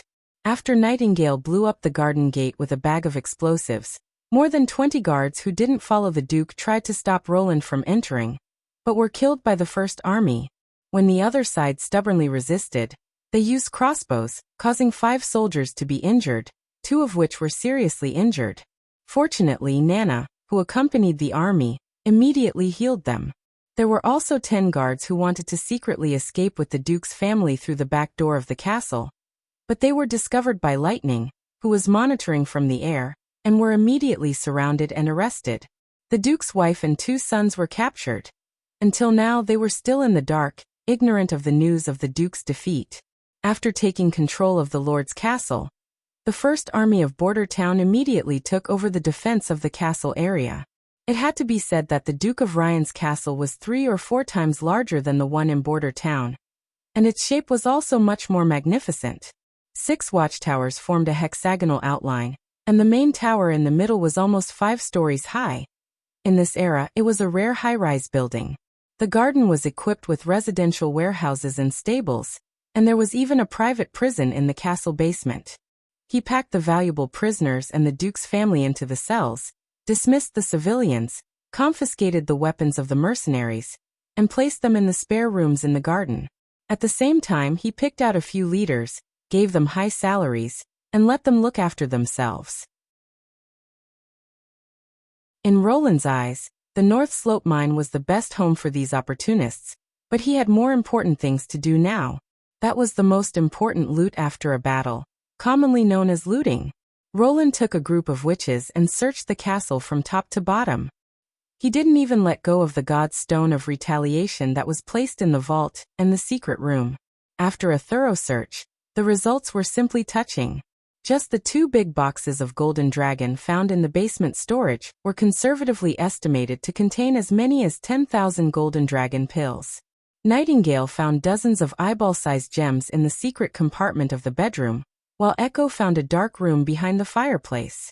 After entering the secret chamber, not only were there all kinds of gold handicrafts, such as scepters and crowns, but there were also many dazzling pieces of jewelry that were neatly hung on the wooden shelves on the wall. This was the financial resources of a duke. Roland looked at this huge wealth, and then thought of Border Town's autumn and winter revenue of less than 500 Golden Dragon ores. His heart was filled with emotion. This was the allure of plundering. If he didn't come from a highly developed industrial society, he was afraid that he would also be addicted to it. But even though he was emotional, he still had to accept these things. In the foreseeable future, Border Town's labor population would increase significantly, and before the development of agriculture in his territory, he needed a large amount of money to import food from other places. Therefore, Hummingbird lightened the boxes of treasures, and Iron Axe and the prince's personal guards were responsible for escorting them. Through Border Town, they would bring the spoils of war back to their castle and store them there. Taking into account the time needed to enchant the large items, it would take about 3 days to transport them all. This was also the reason why the next day, Roland decided not to ask for the Golden Dragon as a ransom. He had already benefited a lot from eating a duke, but now he needed living people and livestock. "Your Highness, are you really only going to stay here for a week?" Nightingale asked. "What's wrong?" Roland closed his eyes, enjoying the bursts of soreness coming from his shoulders. "Is this the largest city in the western region?" She whispered. "Compared to Border Town, don't you want to stay in this more prosperous place?" "Longsong Stronghold's forces are complex, and it's not suitable for what I want to do. It's better to maintain the status quo. But if I want to make changes, I will only encounter more and more resistance, and now I can't brutally eradicate them all. Roland smiled. Of course, the most important thing is that the people here are deeply influenced by the church, and it will be difficult for them to accept you in a short time. I have said that I hope witches can walk freely on the streets, and Border Town has now achieved this. Well, Nightingale softly said, you have fulfilled your promise. On the morning of the third day, Perrault hurriedly brought his list, and Roland received him in the hall as usual. Your Highness, I have chosen. Let me have a look. Roland took the list. Similar to what he had expected, the list was filled with serfs with a value of 2 points, about 800 people, 100 cows and 300 sheep accounted for a total of 900 points, and the rest were all kinds of craftsmen. Your Highness, is this okay? Of course, as long as you have enough points, it's okay. Roland returned the list to Perrault. When can you gather these people and supplies? Today is possible. This is the arrangement I made according to the property and people of the Honeysuckle family territory. But Your Highness, if you want to bring them back to Border Town, it may take about half a month. This will have to be done by yourself. Roland knocked on the table. You should have the experience of organizing caravans, right? Yes, Your Highness. Perrault hesitated. Then my father. You can bring him back today, the prince said with a smile, at the same time handing him a parchment roll. If you feel that there is no problem, sign and leave your fingerprint on it. This is an agency contract? Perrault glanced at the beginning, his voice became excited. Did you agree to grant the agency to the Honeysuckle family? Please wait a moment. He spread out the paper roll, and began to carefully read the contract. The other side's cautiousness made Roland nod with satisfaction. As a collaborator, paying attention to the contract was the most basic requirement. After a moment, Perrault raised his head. The content is basically the same as what you told me yesterday, but there is one point. He pointed to the end of the contract. Your Highness, shouldn't my father's name be written here? He is the Count of the Honeysuckle family, and also the representative of the family. Roland smiled. Of course not. It was you who discussed the matter of the agency with me, not your father. So, the end of this contract is naturally written with your name. Perrault was startled for a moment. He asked with some disbelief, Your Highness, do you mean that I should?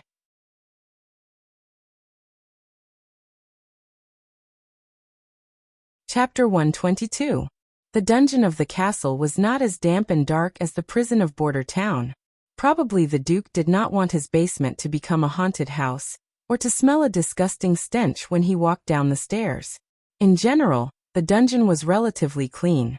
Different cells were decorated differently, some were empty, some not only had beds, but also had wardrobes, desks, and chandeliers.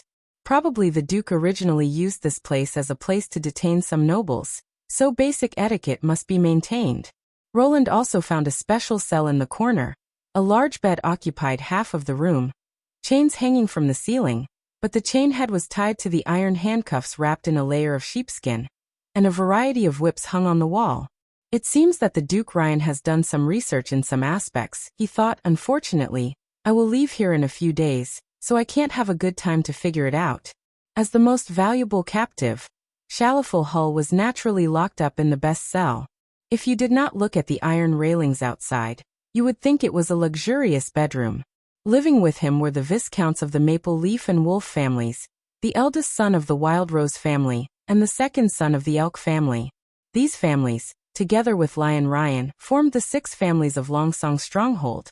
Of course, Ryan's faction had been disbanded by Roland, so his wife and son were locked up next door. Seeing His Royal Highness appear in the dungeon, the nobles stood up one after another. Without waiting for them to ask, Roland said, Count Hull, you can come out. As for the others, when the ransom arrives, I will naturally let you out.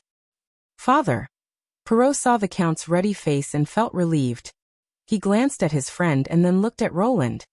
Your Royal Highness, I did not see the name of the Elk family on the list. If he died on the battlefield, their eldest son should still be in King's City, and there is no one who can take charge of the family. Can we first release Ren Med and let him go back to raise the ransom? I am willing to vouch for him. The eldest son of the Elk family, do you mean Jacques Med? Roland shook his head. He came back.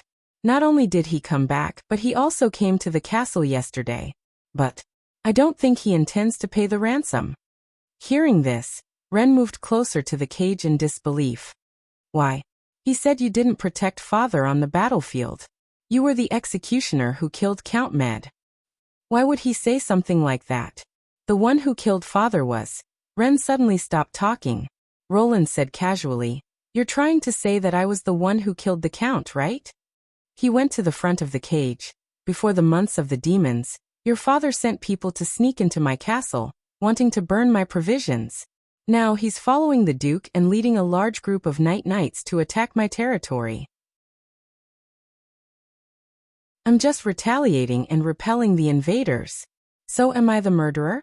Compared to the initiator, Duke Ryan, and the accomplice, Earl Med, who should be blamed more? Also, if it wasn't for Hill's confession that you knew nothing about the food burning incident, you would be a dead man by now." Ren was speechless. "Your Royal Highness," Perrault asked worriedly, "if no one is willing to pay the ransom, will you execute him?" "That won't happen, I've always been kind," Roland grinned. "I'll probably bring him back to Border Town, and let him work in the North Slope mine for 20 years to atone for his crimes." "How much is the ransom?" "As the second son, he has no chance to inherit the title, so the price is naturally not as high as the Earl of Honeysuckle. Only 1,000 values of materials will do." Roland looked at him with interest. "Why do you want to pay the ransom for him?" "What value 1,000 golden dragons?" The Earl, who had been released by the guard, interrupted. "Your son will tell you." The prince made a gesture of invitation. "Let's go, there's nothing to stay here. As for the matter of the second son of the Med family, you don't have to worry about it. You can slowly go back and think about it." The group left the dungeon, and when they arrived at the castle gate, the Earl suddenly stopped. "Your Royal Highness, I know that Duke Ryan's behavior is unforgivable, but his wife and son are innocent." "Perhaps," Roland couldn't deny. "I don't intend to sentence them to exile, hang them or anything like that. I will only bring them back to Border Town and imprison them. Until the day I ascend the throne," he thought. "Now is not the time to be soft-hearted. If they are acquitted, it will only muddy the waters of Longsong's stronghold. The eldest son has the legal right to inherit." "What did you say?" Shalafi Hull's eyes widened, incredulously looking at Perrault. "His Royal Highness doesn't intend to live in Longsong's stronghold, and even wants to hand over the city to you?" Back at the Earl's house, Perrault immediately told his father in detail what had happened in the past 3 days. When he heard about the agency contract, the Earl could no longer bear it. After getting a positive answer from his son, he stood up and paced around the study, obviously in a complicated mood. "Father, are you all right?" Perrault asked worriedly. "It seems that our main opponents are the Elk family. Except for them, the other 3 families, whether in terms of background or strength, are inferior to us." "What?"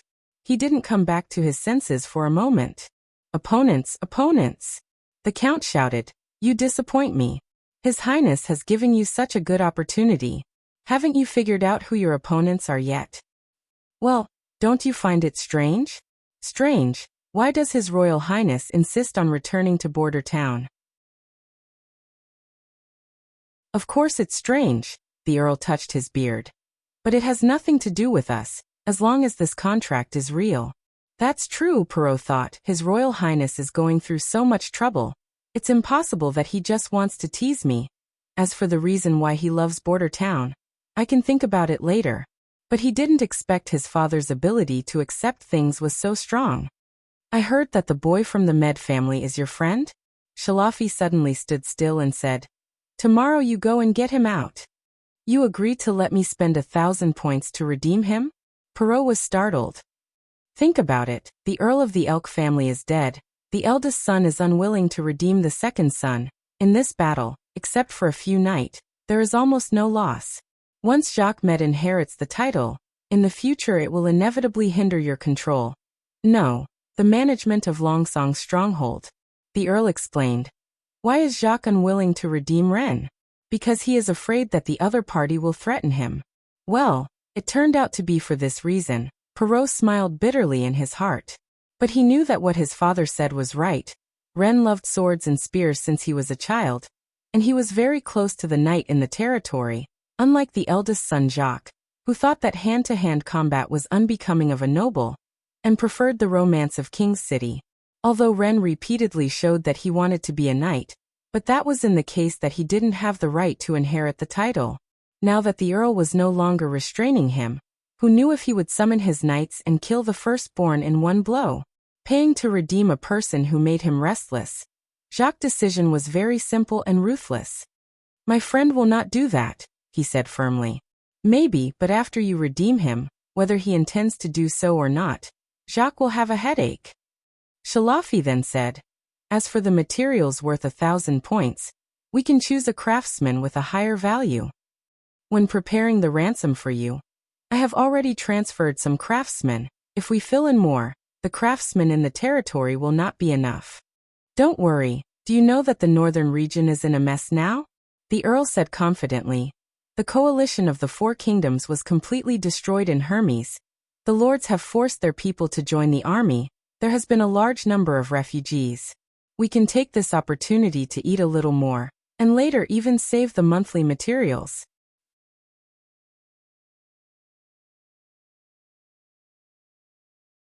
Chapter 123. On the 4th day, Roland summoned all the nobles near Stronghold and Stronghold to the castle hall. Although most people already knew the news, he felt it was necessary to emphasize that the western region had a new master. When he stated that he would return to Border Town and hand over Stronghold to the eldest son of the Honeysuckle family, everyone immediately began to talk. Of course, no one was willing to take the lead to express their dissent at this time. The Duke's head was still hanging high at the city gate, and the news of Timothy's defeat made it impossible for speculators to use external forces. Except for the knight of the Honeysuckle family, the other captured knight would not accept the ransom, and would be escorted back to Border Town together with the mercenaries. In Roland's plan, all the mercenaries would be sent to mine and reform through labor, and the knight would be employed after examining their repentance. After all, most of the knight were literate, and could be used as teachers for universal education. Of course, they would not be allowed to use weapons for the rest of their lives. In this way, the Honeysuckle family would be able to suppress the 4 families, and the force in their hands would be enough to defend Longsong Stronghold and the Earl's territory, Roland thought. As for the undercurrent surging under the water, it was Perrault's job to worry about. In the past few days, he also took the time to send his guards to arrest a group of officials who caused the residents of Border Town to starve and freeze to death 2 years ago, including Minister of Finance Renault. They would be tried by the people in Border Town. The only regret was that the culprit who tried to burn the provisions and killed Greyhound, Earl Hiltmed, died directly on the battlefield without a trial. Now the traffic between Longsong Stronghold and Border Town had been completely restored. In the coming week, there would be more than 10 sailboats every day, carrying a steady stream of supplies to Border Town. Roland guessed that Barov would be very busy. He had to receive the coins plundered from the Duke and settle a large number of immigrants. He did not know whether the temporary wooden shed he had entrusted Carr to build had been completed.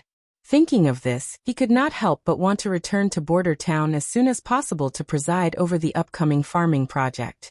After entertaining the nobles for lunch, Roland was about to take a nap when the castle welcomed a special guest, High Priest Tyro of Longsong Stronghold Church. Roland's sleepiness instantly disappeared. Unlike Border Town, the church had taken root here for a long time. Not only had they built a church, but they had also sent a high priest to be stationed here. This was also the main reason why the prince had decided to return to Border Town.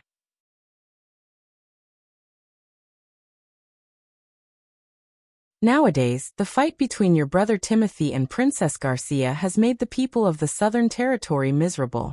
As I said, as long as the people live a stable and peaceful life, the church will recognize him as a worthy king. And you are such a person. Roland was stunned. Does this mean that the other side wants to help me fight for the throne? He asked subconsciously. Why?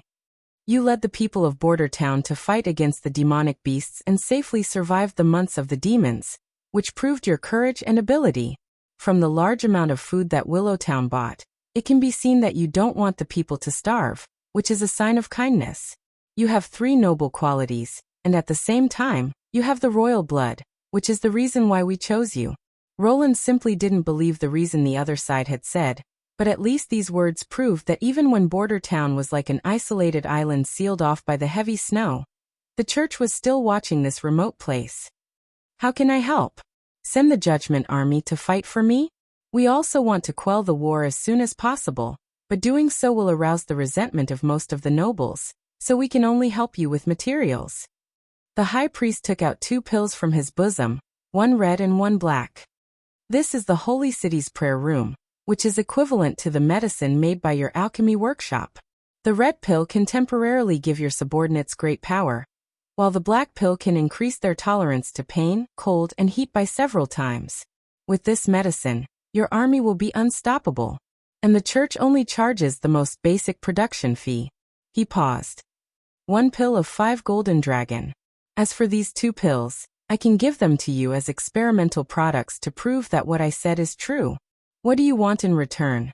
Expand the scope of the church, and build a church in every territory? Of course this is good, but quelling the war is our original intention. As long as the people settle down, they will naturally fall into the arms of God. Roland accepted the pills. It sounds amazing, but for the time being, I have no intention of fighting for the crown of Grey Castle. Whether it is Timothy or Garcia, they are my blood relatives. I don't want to hurt them.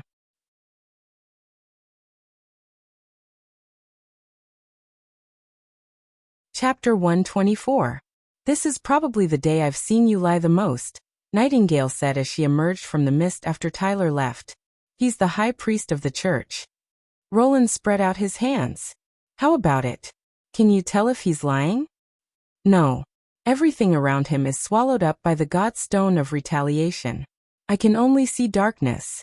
It's a pity that I can't treat the high priest like a noble, Roland thought regretfully. He put the 2 pills on the table and asked, do you think this thing is as magical as they say? Morphine could relieve pain. As for giving soldiers great strength, it sounded like the effect of adrenaline. The problem was how to extract these 2 substances and make them into pills. The church should have conquered the world a long time ago. Wait. Roland suddenly thought of a possibility. Could it be related to magic power? Can you see the flow of magic power? He looked at Nightingale and asked, is there magic power in these 2 pills? Nightingale observed carefully and said, I can't see magic power, but it's a bit like the god's stone of retaliation. God's stone of retaliation? Roland was stunned. Yes. She nodded. You've seen the world under the mist. There are only 2 colors, black and white. But that kind of black is different from the darkness formed by the god's stone of retaliation. The latter is more like a hole that swallows the surrounding world. I don't know how to describe that feeling. Nightingale hesitated and said, it's better to say that there's nothing in the hole than darkness. Nothingness. That's right, it's nothingness. She nodded and said, these 2 balls also have traces of nothingness on them, but they're very subtle, and they're not circular holes but more like flowing black threads. Can this nothingness affect your ability? Nightingale grabbed the pills and released the mist. She quickly retreated and said, it doesn't seem to affect me. It seems that it's necessary to find a death row prisoner to try these 2 pills. Roland carefully wrapped the pills with paper and put them in his arms.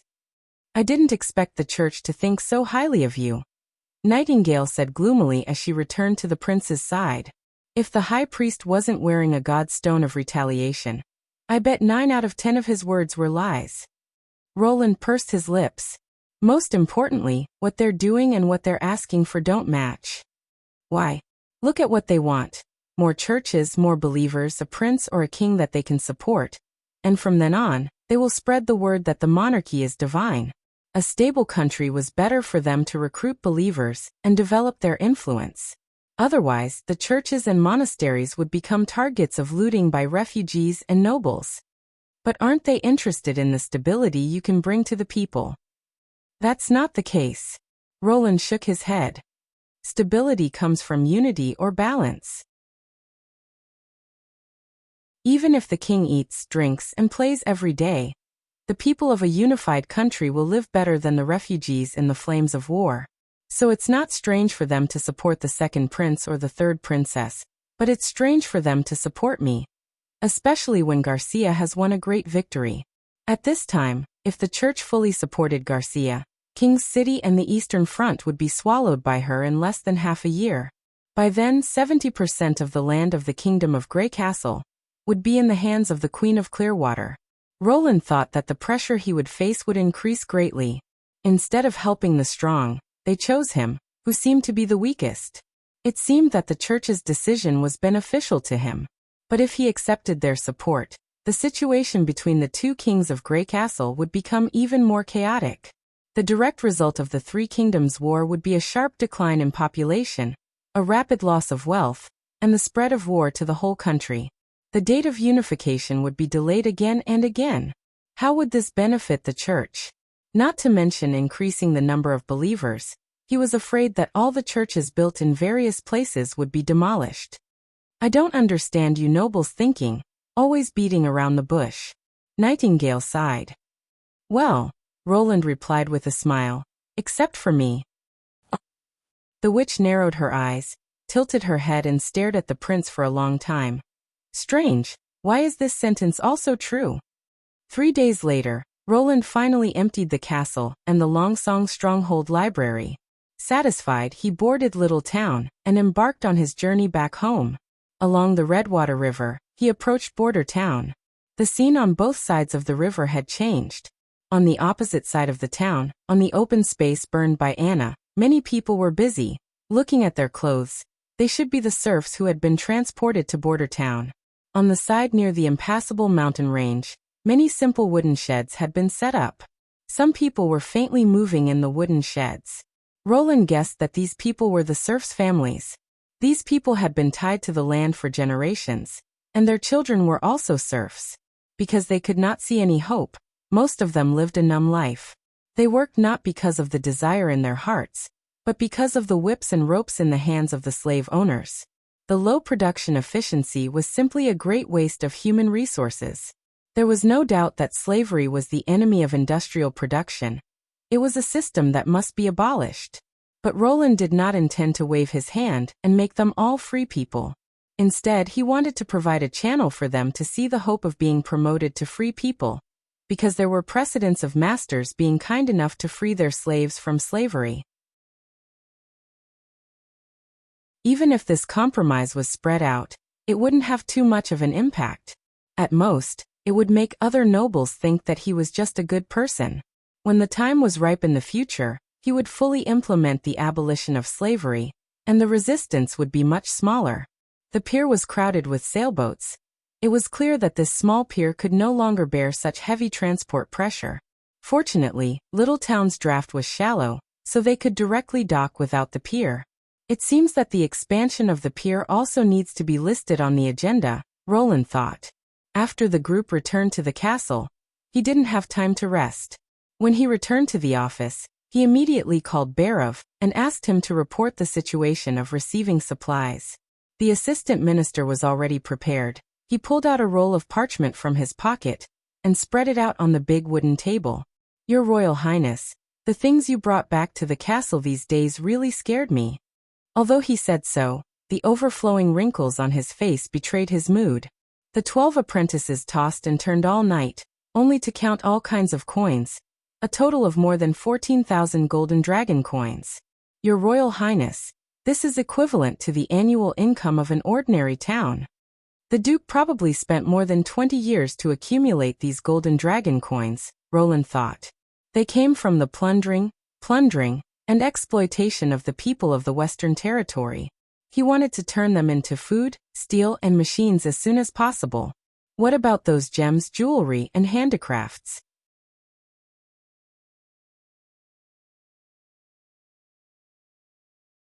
Chapter 125. What about the people who were sent here?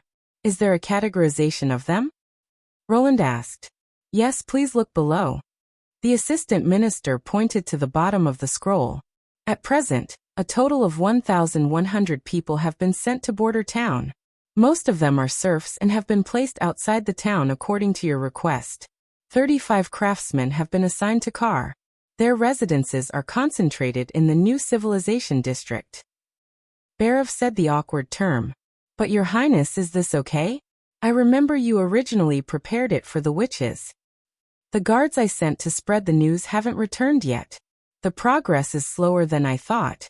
The houses will be used by the craftsmen and their families first. We can build them later. In Roland's plan, Border Town would be completely renovated. The wooden houses and mud bungalows would be rebuilt into brick houses. At the same time, spacious streets would be left, unlike now, where most of the alleys were only wide enough for two people to pass side by side.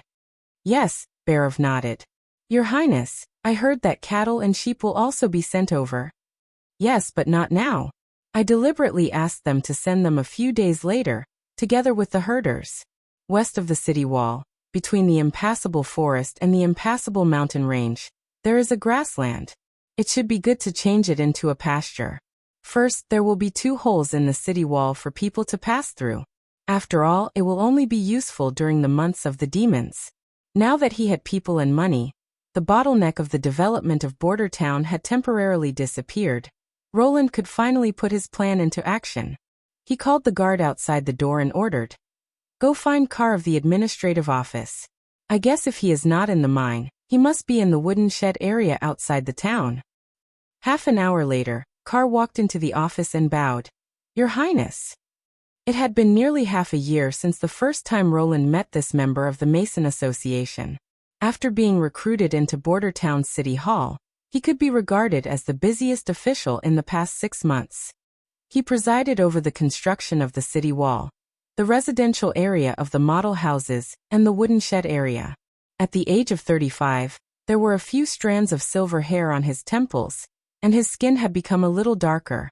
However, his appearance was much better than when they first met, and his voice was full of energy. It was indeed true that the environment could quickly change a person. Half a year ago, he was still a refugee from the Mason Guild who carefully hid himself and changed his appearance. Now, after being a project director and taking charge of the project himself, he already had the demeanor of a leader in his actions. However, what Roland admired the most was his willingness to sacrifice for others. Roland smiled and nodded. "Come sit at the table." He handed over the few sketches he had just drawn. "Take a look. I need you to build something new. This is a warehouse. The bottom is elevated to prevent moisture." Carr quickly scanned through the first sketch. When he flipped to the second sketch, he looked at it for a while. "This is a furnace?" "That's right. You'll need to build more than 5 furnaces on the North Slope Mountain. They'll be used for calcining cement and firing clay bricks. Choose a spacious area and consider the location of the material transportation channel and the storage area. In the future, when the scale of the project increases, you'll need to expand more furnaces." "Yes."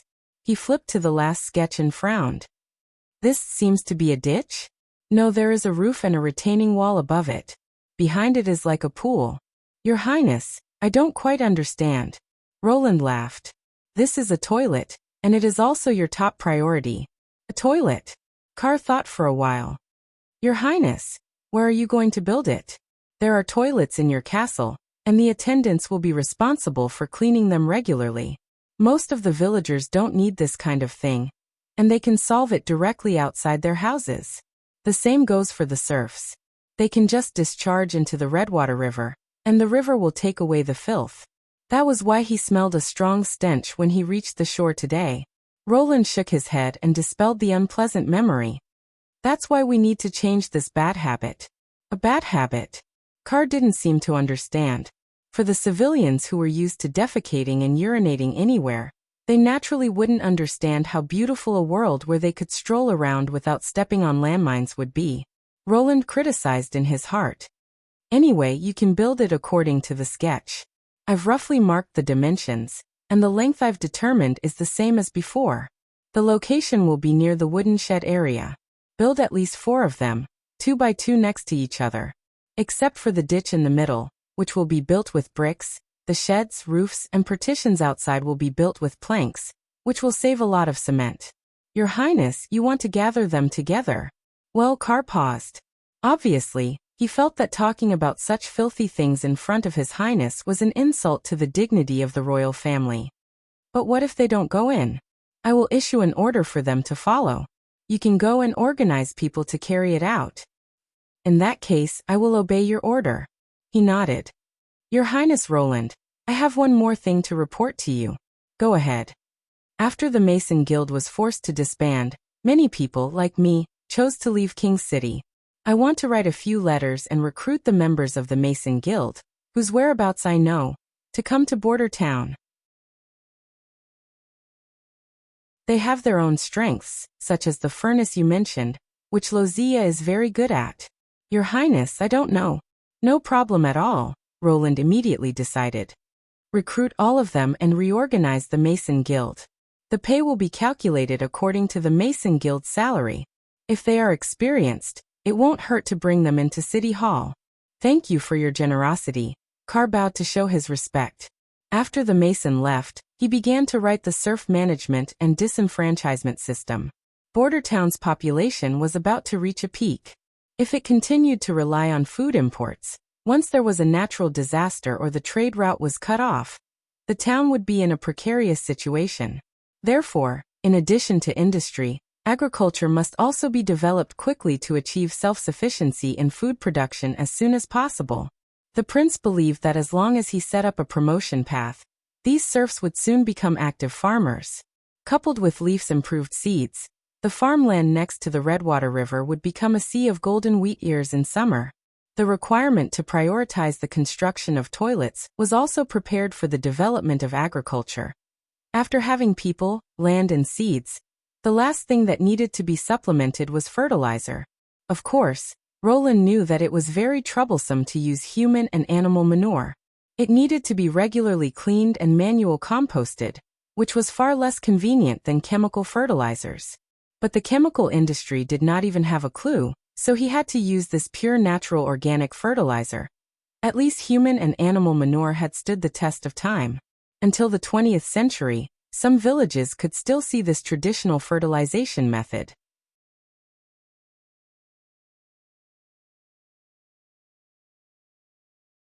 Chapter 126. The rotation system was not a problem for villages or small towns with low population density, but the land around the big cities was scarce, and this method was tantamount to a waste of land. Places like Silver City, Fallen Dragon Ridge, and King's City had to import a large amount of food from other towns every month. The first step of using human and animal manure was to collect them first. This was the reason why Roland decided to build public toilets as soon as possible. At the same time, it could reduce the spread of diseases and beautify the living environment. It was simply a multi-purpose plan. When the rest of the workers arrived, the construction of the toilets was almost completed. As for how to compost and how to sow, he decided to select a group of experienced farmers to teach them in a few days. After all, the land was still in the stage of leveling and cleaning, and it would take at least a week to start plowing. After finishing the work at hand, he decided to go to the back garden to see Leaf's experimental field. Since Leaf had studied various kinds of seeds and improved them, all the places in the garden that could be used to grow flowers were planted with crops. She also followed Roland's suggestion and divided the flower pond into many areas and numbered them, so that they could compare the development results of the two groups of experimental crops. As soon as Roland stepped into the yard, he was dazzled by the golden wheat.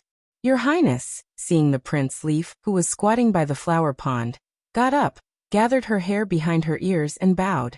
Are these the results of your improvement? He waved his hand, indicating that she did not need to be so polite, walked over and excitedly picked up a heavy wheat ear, feeling its plump caryopsis with his fingers. He had no idea what the wheat could grow into, but compared to the memory of the wheat fields in King's City when he was a child, the wheat ear was not only smaller than the one in his hand, but the grains were also a lot shriveled. Leaf nodded and said, I first let the wheat ear become bigger, ripened, harvested the seeds, and then planted the new seeds in the flower pond to get this kind of wheat ear. But after repeating this process 2 or 3 times, it is difficult to grow a big and long wheat ear. I don't know why. Unfortunately, I can't help in this regard, Roland thought. According to his poor junior high school biology knowledge, It was probably because of the defect of self-fertilization. Rice was grown in the south, which was a far cry from wheat. In order to increase the yield, the seeds had to be bought. However, being able to last for 2 generations is already of practical value. One wheat plant can produce more than 130 seeds. The first batch of seeds will be transformed by leaf, and the next batch will be used by the farmers as their own seeds. They can be used for at least 2 years. What about this area? Why is it empty? Roland noticed a flower bed with only a few withered wheat stalks. I planted them there in the beginning. Maybe it's because I've planted them too many times, Leaf said uncertainly. If I cast my magic, the wheat can grow quickly, but if I withdraw my magic, it will wither quickly. It seemed that the magically modified plants still needed nutrients from the soil to continue growing, and some trace elements were still indispensable. Roland walked to the last flower bed. The shape of the wheat here was very strange. There were several clusters of green wheat ears hanging on a stalk as thick as an arm. There were also a few branches growing out of the center of the stalk, and the branches were covered with green leaves. Therefore, the size of each stalk was relatively large, and there were only 2 stalks in the flower bed. This was the magically modified version that Roland asked Leaf to try. The wheat tree. The direction he envisioned was to turn the wheat into a banana tree, which bears fruit from its branches and is harvested regularly every year, thus eliminating the trouble of plowing and sowing. At the same time, it will grow larger and more green leaves, improve photosynthesis, and reduce the demand on the land. At present, the thick stalks and branches took up a little space, and only the branches grew wheat ears, which was not in line with the original idea. Should I ask Leaf to try to improve it in the direction of grapevines? Roland thought, after all, she has never seen a real banana tree, and grapes are not rare in Grey Castle. It should be easier to imitate if there is a comparison. The seeds of these 3 stalks can't be used for sowing, Leaf said. I've tried, and the wheat can't germinate after being planted, but it can bear fruit repeatedly. The wheat ears you see are the second batch. The inability to germinate meant that each wheat tree was a unique existence, and Leaf had to personally transform it. At present, its planting value was not great. You've done a good job. The barley varieties will be called golden ones. I'll leave an experimental field on the south bank of the Redwater River for you, surrounded by fences and partitions. You should accelerate the ripening of a batch of golden ones as soon as possible for this year's spring plowing and sowing, Roland ordered. As for the garden, continue to use it to improve new varieties.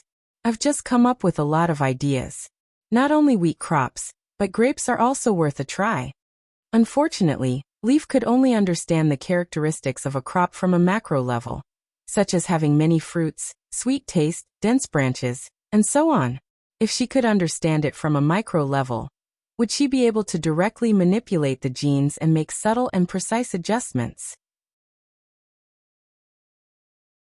For example, plants could absorb light other than visible light, such as ultraviolet light, X-ray light, or even ionizing radiation to carry out photosynthesis, directly producing starch, glucose, sucrose, and other energy storage substances. In this way, people could directly plant crops in the culture tank. In the evening, Prince Roland lit a bonfire on the bank of the Redwater River, and ordered Carter and his guards to gather all the serfs. Large pots were carried here by the subjects, set up on the newly built simple clay stoves, and started a fire to cook porridge. The serfs looked at their new master, who had his back to the bonfire, and whose shadow was cast by the fire, and bowed their heads in fear. There were also some bold ones who secretly looked at the prince from time to time.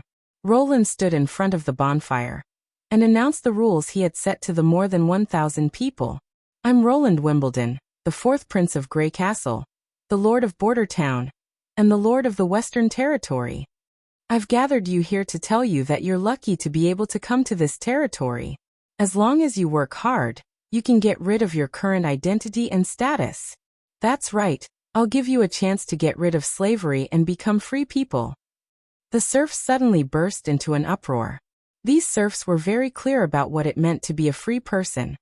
They would no longer have to suffer the cruel abuse of their masters, no longer have to be forced to carry out endless farming, no longer have to hand over all the crops produced in the fields to their masters, and their sons and daughters could also get rid of the status of serfs.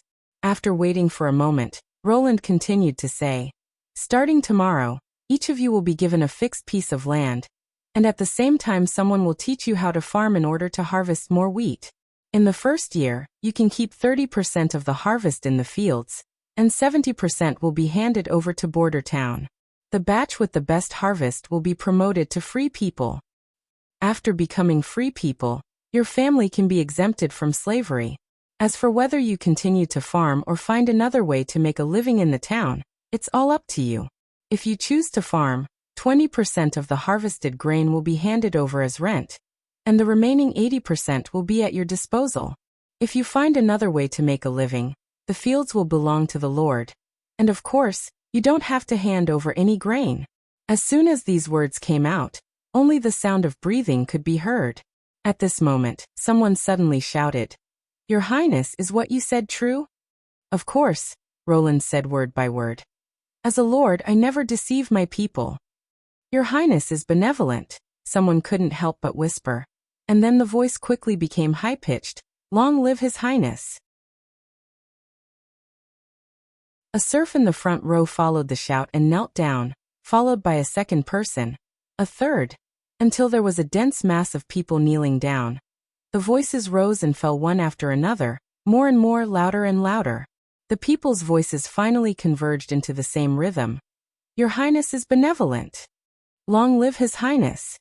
Since I got echo, I no longer need to rely on others, the prince thought.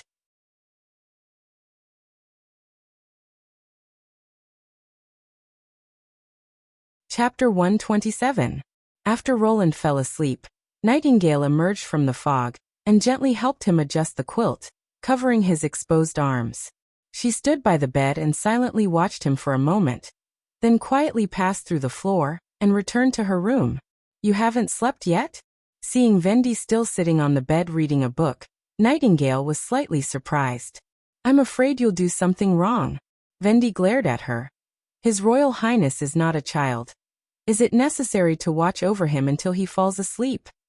His Royal Highness has already sent people to other towns to spread the news that there is a witch organization here. In case a witch hears the news and comes to harm His Royal Highness, what should we do? I'm just taking precautions." Nightingale picked up a wet towel and casually wiped her face. Then she untied her red belt, wrist armor, buckles, and finally took off her white clothes. This outfit was His Royal Highness' new work. The pure white hood and coat looked very eye-catching, but he thought it was very suitable for an assassin. Nightingale carefully hung up the clothes, smoothing out every crease. Her curvaceous body was wrapped in a light muslin. Her tight abdomen and thighs did not have a trace of excess fat. How could there be an accident? Vendi put down the book in her hand. "There are sisters living in the castle, and there are guards patrolling outside. Besides, didn't you already put the stone under his pillow? You never touched that kind of thing before." "Well, I also want to ensure his safety." She sat on the edge of the bed, took off her boots, raised her slender legs together, and rolled her body to the side of Vendi. "In the end, did you not listen to what I said last time?" Vendi sighed. "Veronica, we are witches." "I know, Vendi," Nightingale nodded. "We are witches. And His Royal Highness will marry a witch. This is what he said himself, and he didn't lie."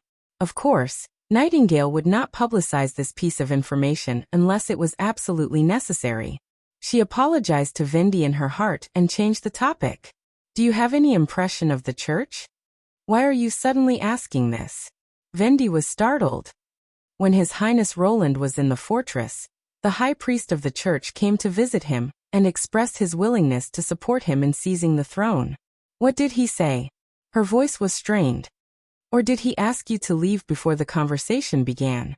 Nightingale shook her head with a smile and softly said, "He just told me to pay attention to avoid the range of the demonic stone. Furthermore, His Highness himself did not wear it." "Vendi, His Highness did not accept the church's invitation. He rejected them." The latter heaved a sigh of relief, but then seemed a little melancholic. "Unfortunately, our help to His Highness is limited, unlike the church, whose influence covers the entire continent."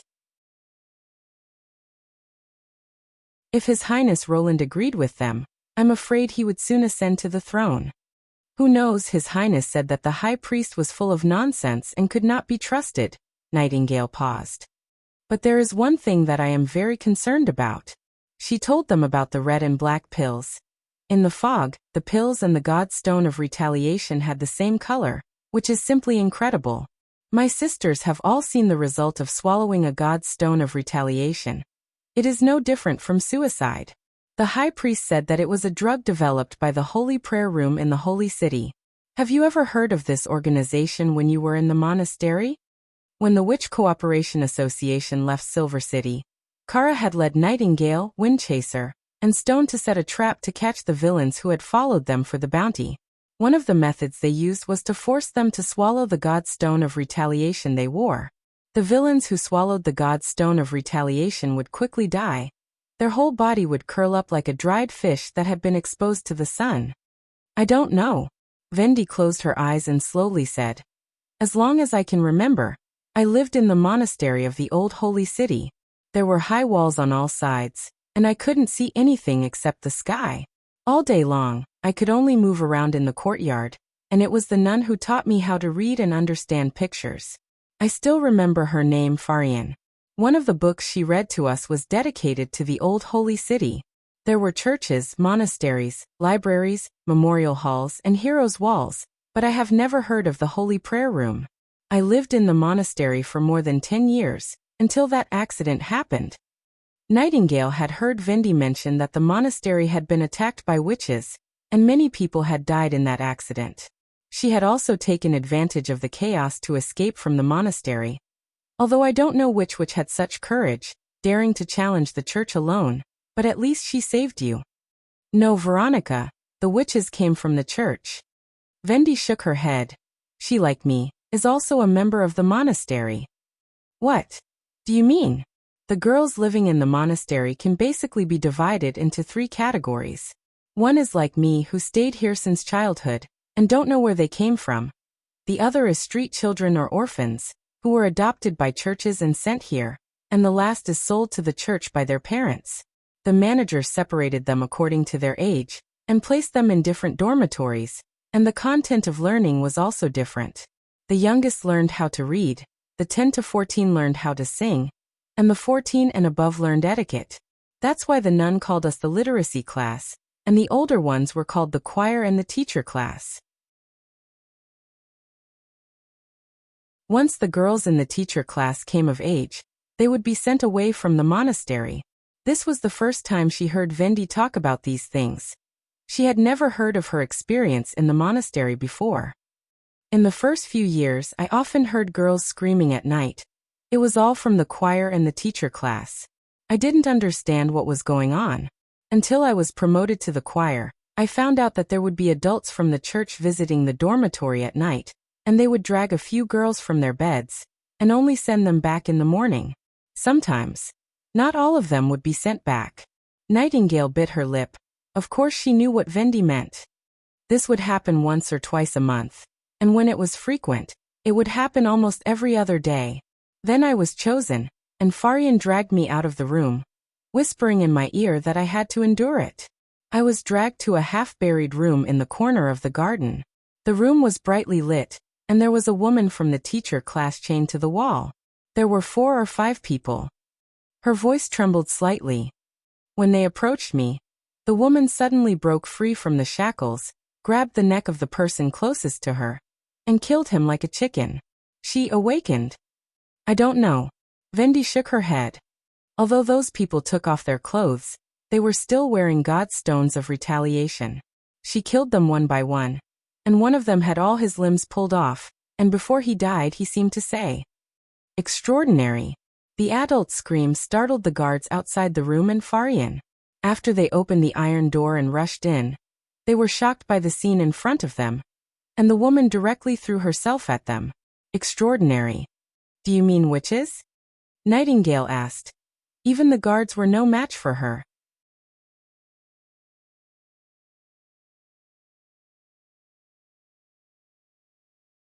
Chapter 128. Then she picked up the Judgment Army's sword and stabbed Farian to death. Then she split the other judgment army in half, and the blade broke into several pieces. But the whistle alarmed the whole monastery, and many people came here with oil lamps. She took off Farian's clothes and put them on herself. Then she picked up the other man's weapon and walked alone towards the swarm of guards. I sat in the blood-soaked room in a daze for a long time before I came back to my senses. One of the dead people was in charge of the keys to all the entrances and exits of the monastery. I found the keys from the scattered clothes, and at the same time, I also peeled off the god stone of retaliation from them. At that time, I didn't know the function of the stone, but I thought it might be worth a bit of money because of its crystal-clear appearance. The priests, guards, and judgment army were all attracted by her. Almost unhindered, I walked to an unknown small door in the backyard, tried all the keys, and finally opened the small door and left the monastery. Later, I only bought one stone, and the rest were taken away. With the 10 silver royals, I wandered all the way to Sewinshire. 2 years later, in the winter, I also awakened as a witch. Vendi paused. This is my whole story. Nightingale held Roland's hand and was silent for a long time before she said, "What about the woman in the teacher's class? Maybe she died, or maybe she escaped." I later inquired about it, and the church said that there was a fire in the monastery, and then they closed it. No one knew, and no one cared where the girls went. They are all abandoned people. Nightingale sighed and held Vendi in her arms. Now you have us. Go to sleep, Vendi. After a long time, she softly answered, "Okay." The next day, when Roland yawned and stepped into the office, he saw Nightingale sitting at the table, waiting for him with a serious face. "Well, what happened? Have you heard of extraordinaires?" she asked in a low voice. Seeing the prince shake his head, Nightingale repeated the story that Vendi had told her last night. If it wasn't for her awakening, it's hard for me to imagine that a minor girl could easily kill a fully armed judgment army. A witch who is not restricted by the god stone of retaliation. Roland pondered for a moment after listening to her story, and then remembered the classification of witches' abilities. Is she a self-strengthening witch? Self what type? Roland took out a piece of paper from the drawer and handed it to her. I've made a basic classification based on the way you use your magic power. Self-strengthening witches were constantly consuming magic power to transform themselves, and this transformation was not affected by the god stone of retaliation. Although the physical qualities of the average witch would also be improved due to the capacity of magic, the enhancement witches were more prominent. If I'm not mistaken, Scroll is also an extraordinary in the eyes of the church. Scroll? Nightingale was startled. But she's not good at fighting, right? Roland said with a smile. This classification is not based on the strength of a witch, and it's not necessarily completely correct. It's just my personal opinion and speculation. A strengthening which can indeed cause a lot of trouble for the church. Without the restriction of the god stone of retaliation, she can selectively intercept and kill a judgment army squad, or single-handedly pick up a church in a small town. However, a person's strength is limited, and the number of awakened self-strengthening witches is certainly less than the other two types. Otherwise, the witches would be the ones chasing after the church. Although he said it lightly, but thinking of the red and black pills, there was a faint sense of unease in his heart. No matter how few extraordinaires there should be at least a dozen in the last 100 years, right? As long as there were 2 or 3 strengthening witches, it would be enough to make the church restless. For example, taking advantage of the months of the demons every year, when the church would focus all its energy on the defense line of Hermes, they would wantonly clear the church's facilities in other cities, killing the church's priests. If this continued for several years, the church's believers would probably be greatly reduced. However, except for the extraordinary that Vendi had coincidentally met, Roland had never heard of another incident where a witch counterattacked the church. Moreover, even the monastery where Vendi had lived as a child had been covered by a fire, and the whereabouts of the women in the teaching class were also unknown. The church would absolutely not be willing to sit still and wait for death. He thought perhaps they already had the means to fight against extraordinaires, and these 2 pills were one of them. No matter what, he had to first test the effects of the pills. Thinking of this, Roland called the guard outside the door, telling him to go to the prison to pick up a prisoner, and also to summon Carter. The test site was arranged outside the city walls. In order to be safe, Roland called 4 groups of soldiers from the First Army, surrounding the test site in a circle, armed and vigilant. In addition to him and Nightingale, there was also Anna and Nana standing on the city wall. As long as there was no God's stone of retaliation, Anna's green wall of fire was enough to protect his safety. Nana, on the other hand, could provide the fastest treatment. Will there be any problems? Roland leaned down and asked Carter Lannis, who was stretching his muscles and bones. Do not underestimate your opponent. Rest assured, Your Highness. Carter put on his helmet. Your chief knight is not an undeserved reputation. Moreover, the opponent is using a wooden sword. There is no possibility for him to hurt me. The test subject was a murder and robbery convict. Roland did not like to play the game of atoning for his crimes. He bluntly told the convict, if he sacrificed himself for the test, his family could receive 5 golden dragon as a reward. After a moment of hesitation, the other party agreed to this condition. Carter originally hoped that the other party would put on armor, pick up an iron sword and have a fair fight with him, but Roland did not hesitate to refuse. If the death convict used a sharp weapon, the danger would increase exponentially. In case the knight's head was cut off, Nana would have no way to save him. As for not wearing armor, it was in itself to test the pain tolerance of the black pills. After the convict took the 2 pills, the expression on his face quickly changed. The blue veins on his forehead and arms bulged, his skin turned deep red, and his breathing became rapid. He grabbed the wooden sword and rushed towards the waiting knight, his speed comparable to a running wolf. The mud under his feet was filled with small holes. Carter looked a little surprised, but he still calmly took a step to the side, raised his sword and slashed horizontally. This move could force the other party to change his direction, otherwise the sword would cut into his ribs. The opponent was just a murderer. In addition to his ruthlessness, he had not gone through any fighting training.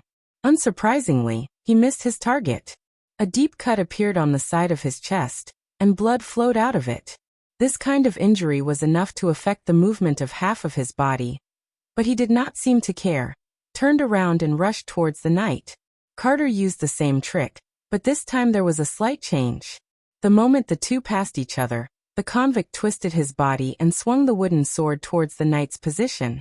This kind of awkward posture should not be threatening, but the moment the wooden sword swept out, the knight only saw a phantom. He subconsciously raised his sword to block. The strong impact made him take 2 steps back. The wooden sword also broke. You have a little strength. Carter swung his hand. Give him a sword again. The convict did not take the wooden sword thrown by the soldier, but suddenly turned around and rushed towards the direction of the concealing forest. In the blink of an eye, his speed reached a level that ordinary people could not reach. Like a galloping wild horse, his hands crossed in front of his body, and directly hit a soldier who was about to raise his gun to open fire. The latter let out a miserable scream. The body was hit and flew into the air. At this time, the other soldiers had already pulled the trigger. A few spots of blood appeared on the convict's back, but his speed did not decrease. He quickly rushed out of the encirclement. In a few breaths he had already run more than 10 meters. Don't let him run, Carter shouted. Get my horse.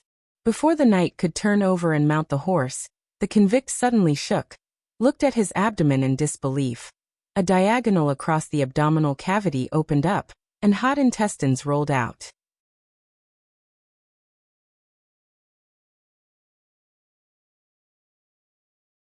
Chapter 129. The wounded soldier was quickly healed by Nana. She was very good at healing broken bones. After Roland ordered the First Army to return to the camp, there were only the chief knight, the witches and a few guards left. With a gloomy face, he walked to the corpse and directed Carter to cut open the wound on his back. The bloody hole was about 1.5 fingers deep. After cutting open the lead pellet, it was found that the wound was basically no different from that of an ordinary person. What do you think? He asked Carter. Carter also looked a little annoyed, probably because he did not expect to be fooled by a person who had never received sword training. He only has strength and speed. If I didn't want to see how far he could go, I would have cut off his head with the first blow. What if the opponent was a knight? Carter thought for a moment. If it was the Duke's knight, I probably could barely cope with it, but if it was the King's City Knight Regiment's Cold Wind Knight or the Steelheart Knight, I would be unable to resist. Roland did not comment. Carter might be right if everyone fought with skills and swordsmanship, but if equipment was added, the situation would take a turn for the worse. If the prisoner was wearing heavy armor, an iron helmet, and a two-handed sword, he would definitely not be able to win easily. Great power brought about many improvements. The ability to carry heavier armor and weapons, the ability to burst out faster, and the ability to fight longer. Roland felt that he had to correct his previous thoughts in Longsong's stronghold. Adrenaline? No, this thing was much more terrible than adrenaline. Hormones could at most stimulate the human body's potential. But the red pill had obviously made the prisoner break through his own limits. In particular, the speed and momentum he showed when he ran was almost comparable to a heavy cavalry. The effect of the black pill was also amazing. The horizontal slashes and close-range gunshots that almost broke his ribs could not stop him. If it was an ordinary person, he would have long lost the ability to fight because of the pain. A civilian with abnormal strength who was not afraid of pain was already so strong. What about a group of well-trained soldiers? Thinking of what the high priest said, Roland could not help but frown. Your Highness, Nightingale said, look at his skin. The skin of the prisoner's hand had become gray after the initial red color faded, and a lot of wrinkles appeared, like a snake shedding its skin. Roland poked it with the hilt of his sword, and found that it was no longer solid muscle, but empty. After cutting it open, he found that all the subcutaneous fat had turned into mucus, and the muscles had shrunk. This phenomenon is the same as after swallowing the god's stone of retaliation. She looked at the prince. The pill indeed contains stone components. But swallowing the stone alone won't have the effect of increasing strength, Roland thought. How on earth did they make such an unscientific thing? The pill seemed to have strong side effects, and it was unclear whether the side effects were permanent or reversible. Roland was more inclined to the former. If it was the latter, this drug, which was similar to the combination of morphine and epinephrine, could be called a miracle drug of war. As long as it was taken in batches according to the recovery time, it would not be surprising if the church used it to conquer the world. Even if it only lasted for a short time and had side effects, it was enough to make him vigilant, Roland thought. If the church turns to support Timothy or Garcia, I may have to face an army of drug addicts. What made him more uneasy was that the church was willing to sell this thing. Didn't they consider that after the unification of Grey Castle, the new king would use the pill to bite them? Grey Castle can recruit more cannon fodder than the new and old holy cities. If they fight, the army of judges will be consumed little by little, unless they have a stronger card in their hand and don't care about such a thing. Roland sighed. He had planned to attack Longsong's stronghold to solve the problem of insufficient population and funds, and then focus on education, production and agriculture. He wanted to expand Border Town into a city in a short time. As for the research of weapons, he had to put it aside for the time being. But now it seemed that the construction of the army could not be put aside. The first army had to expand, the production of flintlocks had to continue, and the research of new weapons had to be put on the agenda as soon as possible, such as the breech-loading gun and the fixed bullet. The mechanical principle of the breech-loading gun was not difficult. The fixed bullet could be made of paper, or it could be made of copper. The only thing Roland had no clue about was the primer for the fixed bullet. He only knew that it was called mercury fulminate. According to the literal meaning, the raw materials must be nitric acid and mercury. As for whether it needed to be mixed with other things, he could not remember at the moment. And in his impression, the production of this thing had high humidity and temperature requirements, so it was relatively dangerous. If he was not careful, his own fingers would explode into the sky. After thinking about it, he decided to spend a lot of money to recruit a group of alchemists. He would build a laboratory in the corner of the town, and let them figure it out themselves. After dinner, Roland called Anna and Scroll into his office.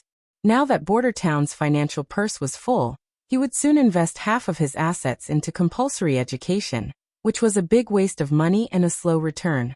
The industrial society needed quality workers with basic cultural qualities, not illiterates with brute force. If universal education was not in place, the demographic dividend would only become a burden to the population.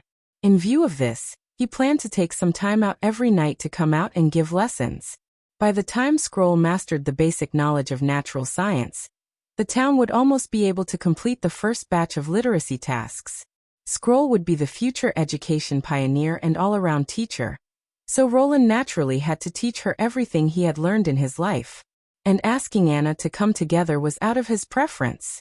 Anna did not have the ability to remember everything she saw, but her desire for knowledge and her willingness to learn were the strongest among all the witches. He could often see her rummaging through his bookcase. After half a year, she had probably gone through all the few books he had. In addition, her speed of accepting new things and her logical thinking were also rare in this era. After taking the elementary mathematics and physics textbooks that Scroll had transformed into, he began to talk about today's teaching content. From the beginning of addition, subtraction, multiplication and division to slightly more complex equation calculations, Anna's ability to understand was obviously better than Scroll's. When it came to physics, Scroll would almost always memorize everything Roland said, and then slowly understand it. And Anna could also ask a few questions from time to time. For example, what did the elementary particles look like? Why did the elementary particles make up different shapes? And so on. Some of the questions Roland could answer, but some he could not answer himself. For example, what was magic power? He had to talk about the conjecture he had thought about before, saying that magic power might be a kind of energy, similar to electricity and heat, and that currently only witches could use it. He did not rule out the possibility that ordinary people would be able to store and use magic power in some way in the future. Anna showed a thoughtful expression. Time always flies when it comes to teaching women, especially those with outstanding bearing. Unknowingly, the candles had been changed twice, and the new one was about to end. Suddenly, Roland heard a subtle sound.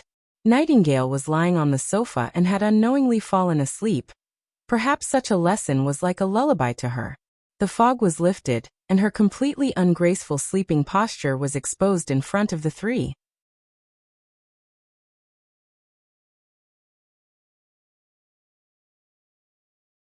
Chapter 130. After Anna returned to her room, she threw a cluster of green flames into a large barrel filled with water, and soon the water was steaming. She stripped off her clothes and stepped into the barrel. When the witches wanted to wash their bodies, they would come to Anna to help them boil water.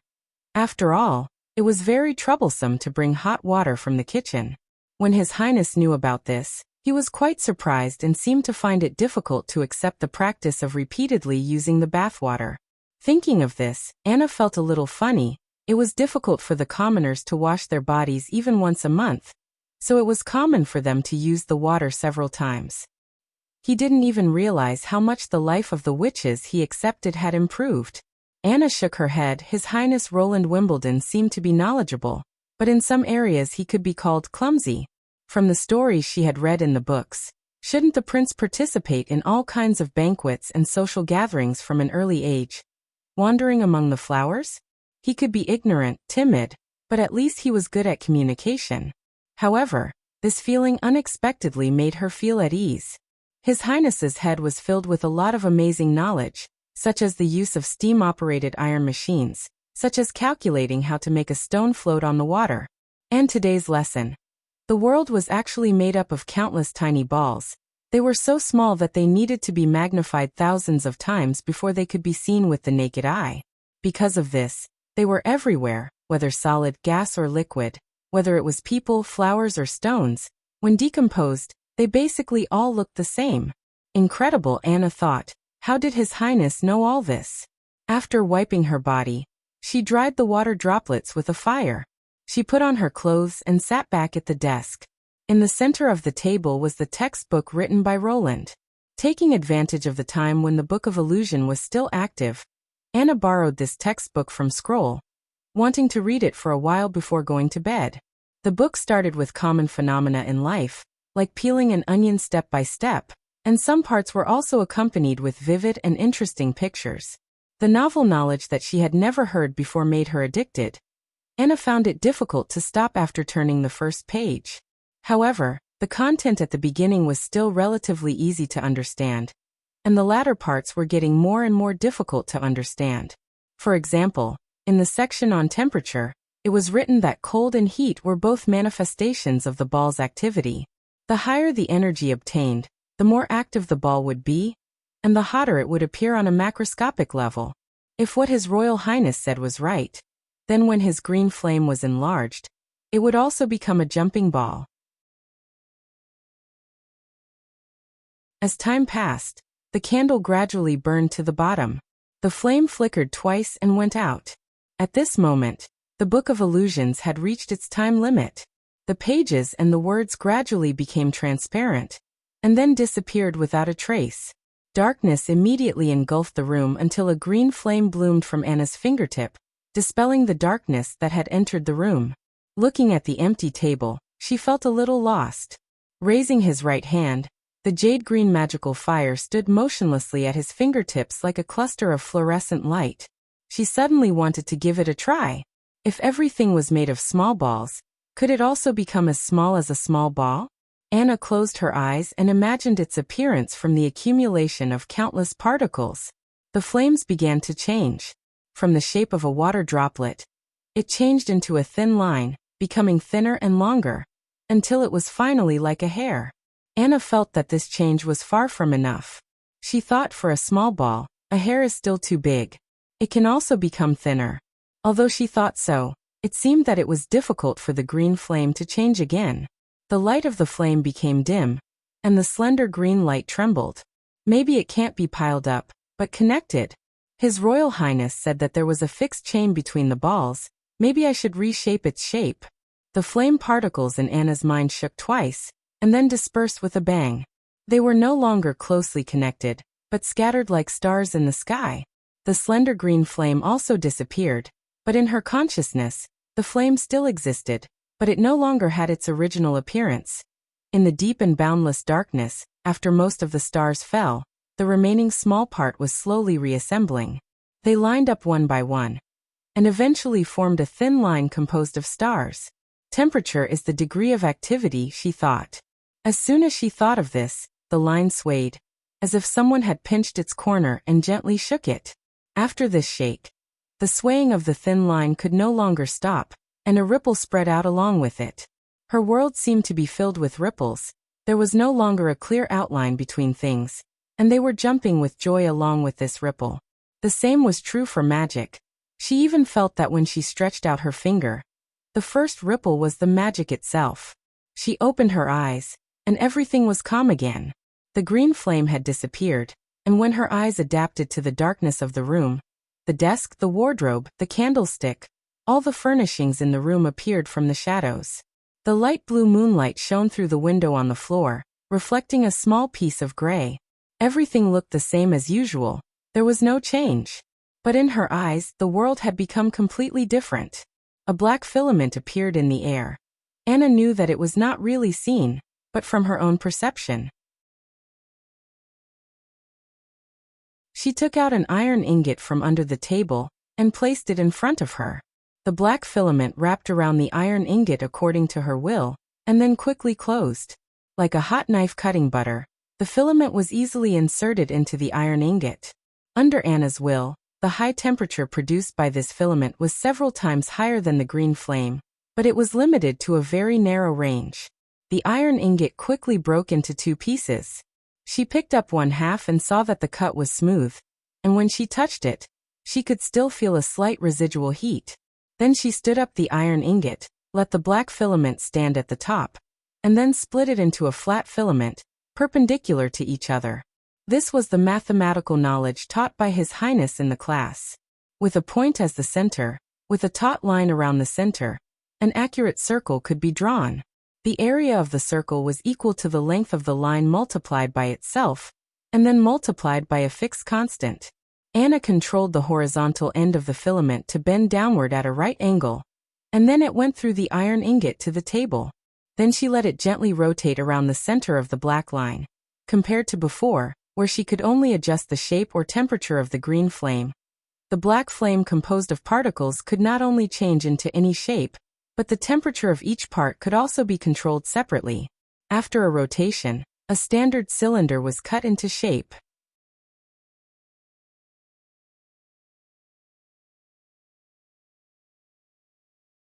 Chapter 131. At dawn, Roland was pulled out of bed by Nightingale. He remembered that the last time something like this had happened was when Nana's identity as a witch had been discovered by Sir Pine. "What's going on? Has a new witch been discovered in the town?" he asked, rubbing his eyes. "No, Your Highness," Nightingale shouted with an excited face. Anna's ability has changed again." Again? Roland had not completely woken up from his drowsiness. "Isn't she already an adult?" "It's another change after becoming an adult. I have never seen such an amazing form of magic. It's almost like an entity."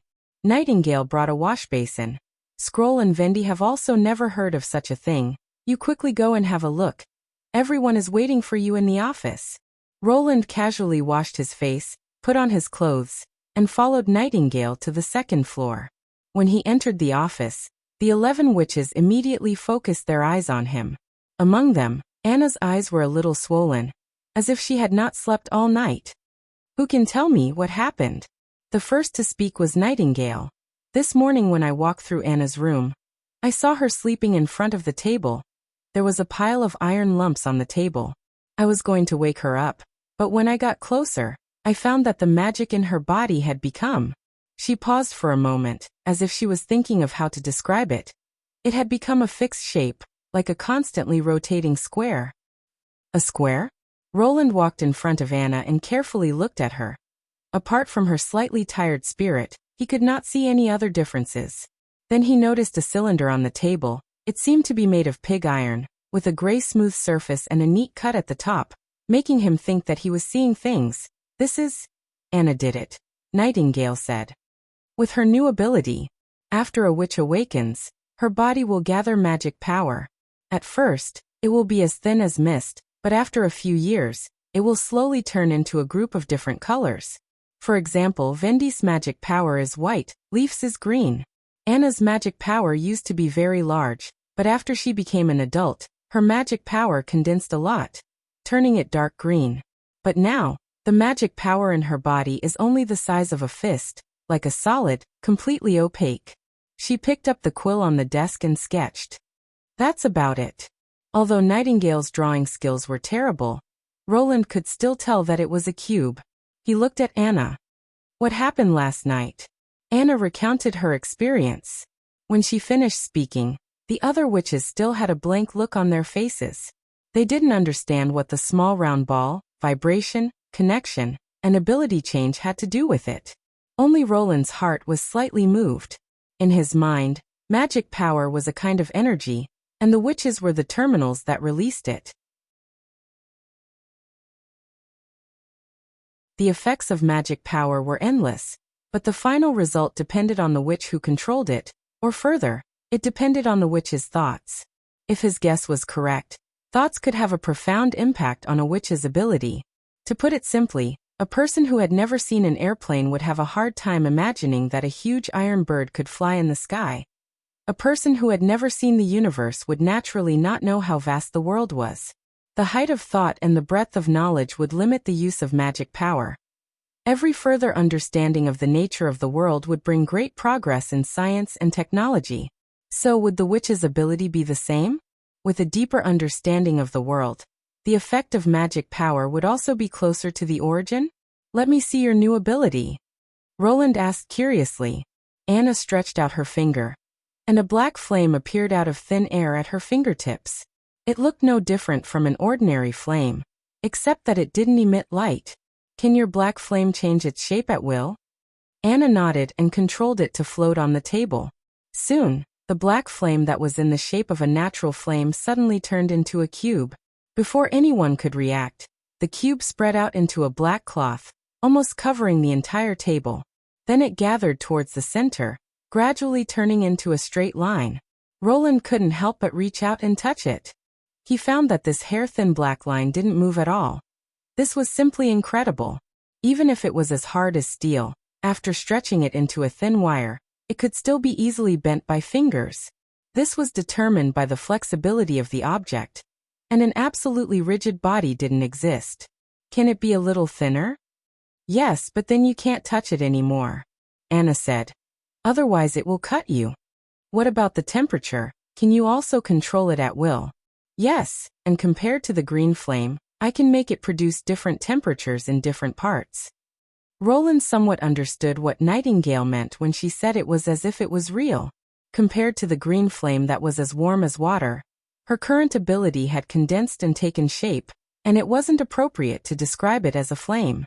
When Anna accepted the view that everything in the world was made up of microscopic particles, her understanding of the temperature produced by flames also broke through to a new stage of particle motion producing temperature. What was certain was that she wasn't controlling particles, just like how she didn't control flames before. Whether it was the ordinary flame at first, or the green flame and black flame after adulthood, they were all manifestations of magic power. Although both of them converted magic power into heat, the effect was completely different. A real genius, Roland couldn't help but sigh. He couldn't think of a more suitable adjective other than genius. After learning new knowledge that night, she could immediately understand and apply it to her ability. This kind of thinking and absorption ability could only be possessed by extremely talented people. Anna's change also made him more interested in exploring the true meaning of this world. It's a pity that I can't have magic power, Roland thought. This may be the biggest regret after crossing over. After all, most people have a superhero dream in their hearts, accidentally obtaining incredible power, and from then on embarking on a different path. What a carefree thing. I probably know the reason for the change in Anna's ability. He put away the regret in his heart, and said to the witches, "What is it?" Everyone asked one after another. "Learning." "Learning?" Scroll murmured. "Do you mean yesterday's teaching?" "Exactly." Roland stated his conjecture succinctly. "Knowledge will help you improve your abilities, and even bring about leaps and bounds in your abilities." "Can I also?" Mystery Moon asked timidly. "Of course." Roland patted her on the shoulder. If it weren't for the limited number of steam engines and the lack of rubber to make wires, the strong magnets she enchanted would have come in handy. Originally, the purpose of Roland's class was to pass on the knowledge he had learned to scroll, to prevent himself from forgetting more and more. Now that he accidentally discovered that learning knowledge could also have the effect of increasing their ability, it became a very necessary thing to give all witches a class together. Of course, he also understood that not everyone had an outstanding talent like Anna. Like Nightingale, who could fall asleep while listening to the class, he didn't have any hope for her. From remembering to understanding, and from understanding to using, there were many gaps between them. In the end, how many people would be able to use the knowledge they had learned to their ability, he didn't know. "You didn't sleep well last night," Roland said to Anna. "Go and catch up on your sleep. I'll test your new ability in 2 days." "Okay." Anna nodded seriously.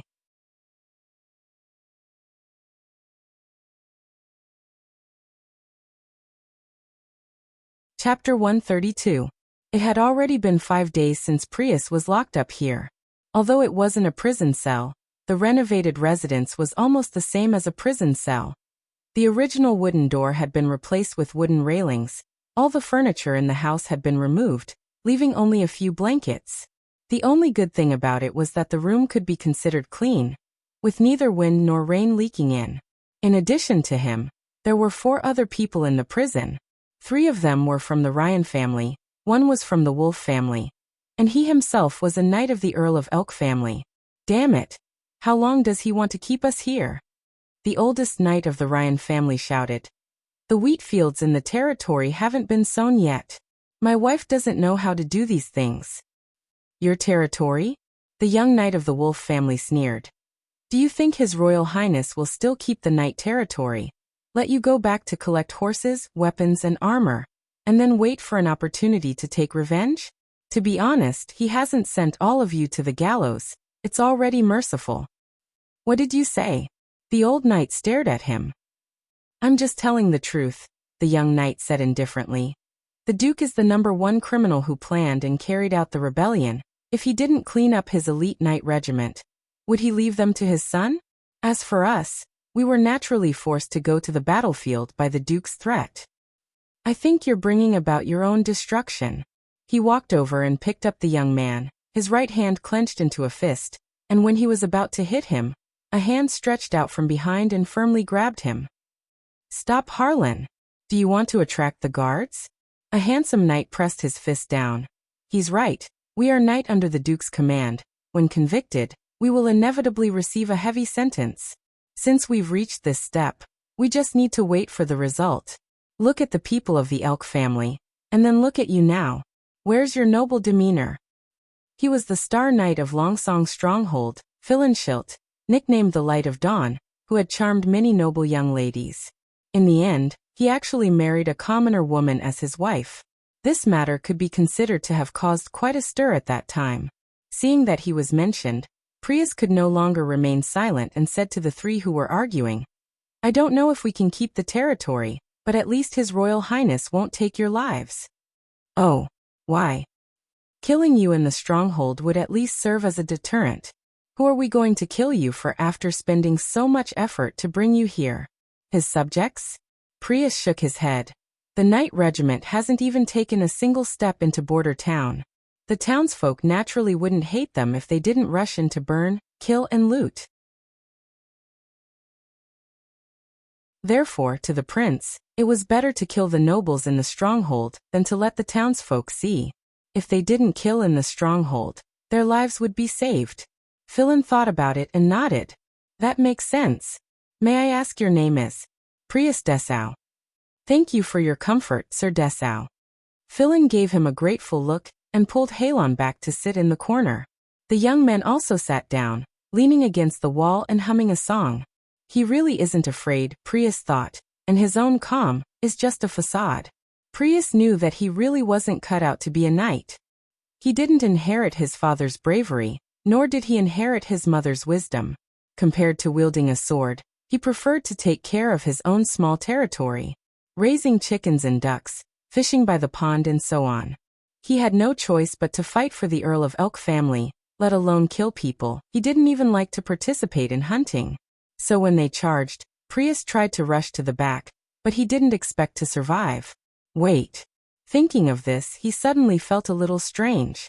As the Duke's Star Knight, why did Philinshilt also survive? Shouldn't he be the first to rush? His Royal Highness wants to see you, the guard suddenly shouted from the door. Sirius Daly, you come out first. The young knight jumped up, waved to the crowd, and walked out of the cell. Hey, what about us? Halon chased to the door, but was forced back by the guard's short stick. After locking the cell door, the guard said in a cold voice, Don't worry, it will be your turn. Knowing that the trial was coming, Prius became more and more nervous. Damn it, when there was no result, I always looked forward to this day, but now that the result is coming, I'm afraid. He thought angrily. But his body still couldn't help but tremble. Every few breaths he wanted to look up at the door, just like when a child was about to be born for the first time. The feelings of hope and panic coexisted. Fortunately, the waiting time was not long. About half an hour later, the guard in charge of the escort came again. Prius Dessau, it's your turn. He stood up in a panic, but his feet accidentally tripped on the rolled-up blanket on the ground. Fortunately, Philin's eyes and hands were quick. He stepped forward and supported him. Thank you. He felt his throat was dry. It's nothing. The guard's voice was gentle and powerful, making Prius's nervous mood ease a lot. He nodded to Philin and followed the guard out of the cell. The one leading the way was a young man, about 17 years old, wearing dark brown leather armor and boots, holding a short stick in his hands. Don't you need to tie my hands? Prius asked. You've been searched before you were locked up. Without a weapon, what can you do? Where are you taking me? His Royal Highness Castle. What about the man before? The knight called Sirius, what happened to him? The other side shrugged, not answering. Well, maybe he doesn't know, maybe he doesn't want to tell me. Prius closed his mouth.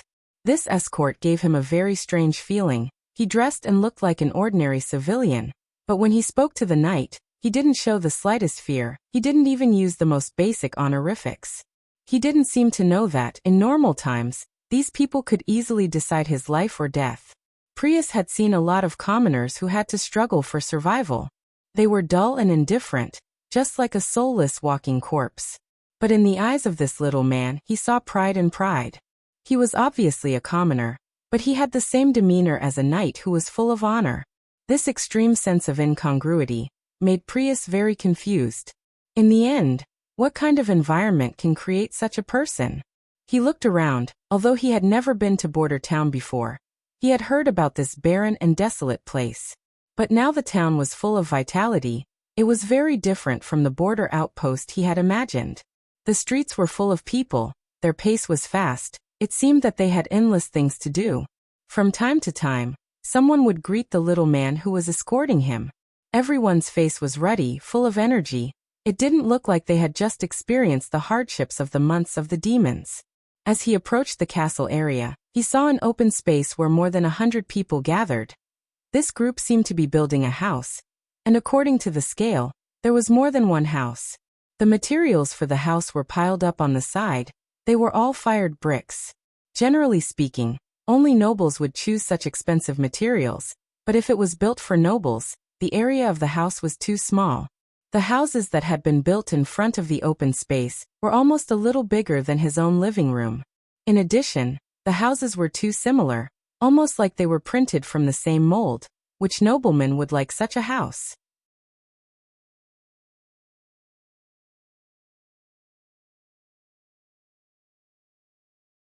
Chapter 133. Before entering the living room, Prius was searched again. This time, the search was much more detailed. From top to bottom, every place where a knife or dagger could be hidden was searched. Even the soles of his shoes were not spared. Then he saw the people who defeated the Duke's coalition in the hall. The fourth prince of Greycastle, the lord of Border Town, and the new ruler of the western region, Roland Wimbledon. The prince had long gray hair, a symbol of the royal bloodline, and his face looked very young, at most 20 years old. He did not tie his hair, nor did he wear any crown. The fingers holding the quill were slender, and there was no jewelry or ring on his hand, not even a bracelet. This was very rare among the nobles. Prius Dessau, the knight of the Earl of Elk? Roland leaned back in his chair, looking at the list in his hand. Yes, your highness. Prius knelt down on one knee. He still found it hard to believe that such a person, who did not even have a beard on his face, could lead a group of miners and hunters to defeat the Duke of Ryan, who had been entrenched in the western region for a long time. Can you read? How about reading and writing? Stand up and answer. I can, your highness. This is the most basic requirement for a knight. Prius stood up unsteadily, suddenly remembering that some old knight had not yet been popular in Greycastle when they were knighted. So he added, I mean the new batch of knight. In the past 30 years, fewer and fewer knight had been knighted because of their strength and military exploits, and the number of other considerations had increased. If one did not know how to write and read official documents, it was difficult to be chosen by the Lord. And the rise of outstanding young people like King City's Coldwind Knight, and the light of dawn of the western region had raised the requirements for a knight to a new height. So now that he had become a trainee knight, the first thing he had to learn was to read and write, and to a higher level he also needed to be proficient in all kinds of etiquette. But Prius did not understand why His Highness asked him this question. Very well, the prince nodded. Then I will now make a judgment. This sentence instantly made him hold his breath. You have two choices. The first is to work in the North Slope mine for 20 years to atone for your sins. The second is to become a teacher and teach my people how to read and write. Miners were not slaves. They were also paid and could rest for 3 days every month. Not only were the teachers paid, but they also had free housing and 2 days off per week. However, if you chose the latter option, you would have to work until you were 50 before you could quit your job. Don't worry, even if you quit at that time, your salary will still be paid as usual. Prius breathed a sigh of relief after hearing this. Sure enough, as he had expected, there was no execution or exile. But these two options made him feel puzzled. Miners sounded like coolies, but His Royal Highness said that there was a salary and holidays? Shouldn't a teacher only be someone with profound knowledge be able to take up the position? He only knew how to read and write. Moreover, what did he mean by teaching the people? Could it be that His Royal Highness wanted to train these commoners as nobles? Most importantly, neither of them mentioned how to deal with their territories. Prius looked up at the prince and cautiously asked, "Your Royal Highness, I don't know if I choose one of the two options my territory will. From the moment you raised your sword against me, your territory no longer belongs to you," Roland said bluntly. "On this point, I have reached an agreement with the heir of the Elk family. He will convert the property in your territory into Golden Dragon as compensation. And after you make your choice, the new count will send the compensation along with your family to Border Town, so that he can vacate a new place to recruit a knight." Prius' heart sank. His territory was nothing more than a house, a flock of chickens and ducks, and the fish in the pond. How much could these things be worth as compensation? The new count would certainly cut it again. At that time, it would be hard to say whether or not he would have 30 golden dragons. The count had just died, and his heir had abandoned him. This heartlessness made Prius disappointed. As an accomplice of a rebel, this is already a very light sentence. Roland paused for a moment and said, "Besides, what's there to regret about a barren land? Whether you choose to work in the mines or become a teacher, you will be able to save enough money to buy land in Border Town." Hearing this sentence, Prius regained some of his spirit. He would certainly not consider working in the mines. As for the other option, "Your Royal Highness, I don't know how much a teacher's salary is." For a junior teacher, 20 silver royals a month, and 5 more every year until the age of 50. After the age of 50, the salary will be calculated according to the maximum value. By the way, this right cannot be inherited, nor can it be transferred. Prius calculated a little in his mind, and found that he would have an income of nearly 3 golden dragons a year. Moreover, it would increase year by year. As long as 4 or 5 years passed, it would almost catch up with the income of his territory. "Your Royal Highness, what does a junior teacher mean? Are there other types of teachers?" "Of course there are. Junior teachers only teach reading and writing. Intermediate and senior teachers teach all kinds of subject knowledge. As long as you have a unique skill that is beneficial to the development of Border Town, you can serve as a teacher." Roland sat up straight. "What, do you have any skills that you are good at?" "I don't need writing or swordsmanship. However, I am not good at these things," Prius thought. He hesitated for a moment, then said, "Your Royal Highness, do raising chickens and ducks count? I am also very good at fishing." As soon as he said it, he regretted it. How could this be considered a skill? They could live by themselves if they were left in the wild. There were many nobles who raised cats and birds, but no one had ever raised these things. As for fishing, it was the same as hunting, it could only be regarded as a personal hobby. He didn't expect His Royal Highness to be interested in the first half of his sentence. "Oh, how do you raise them? Tell me." Prius had to bite the bullet and said, "Well, according to my experience of raising them in my territory, compared to letting them go free, they can grow faster if they are fed with some grain every day. If the grain is mixed with some sand, the effect is the same, and we can also save food. It is best to set up a shed in a ventilated place to keep out the sun, rain, and cold. Especially in the hot summer, if there is no shed, the hens are likely to stop laying eggs. In winter, we can put some straw inside to prevent the chickens from freezing to death.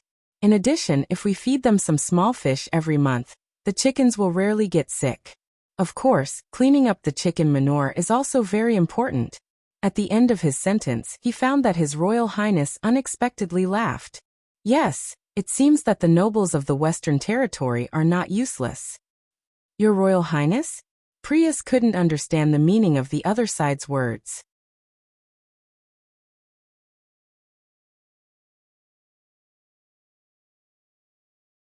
Chapter 134.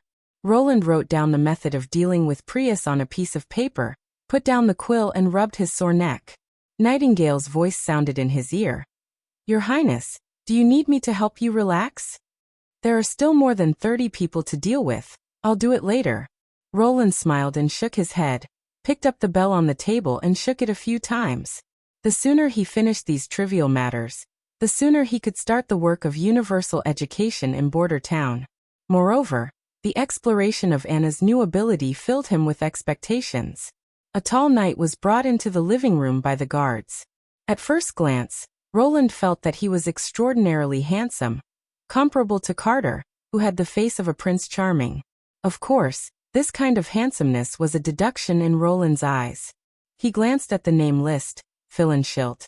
Unlike the others, there was a note behind the other's name, which he also read out. Lion Knight Regiment Commander, the Light of Dawn, First Knight of the Western Region. You really have a lot of titles. Yes, Your Highness. Philin knelt down on one knee. I thought people like the commander or the first knight would take the lead on the battlefield. Roland raised his eyebrows. How did you survive? I hid in the back, he said calmly.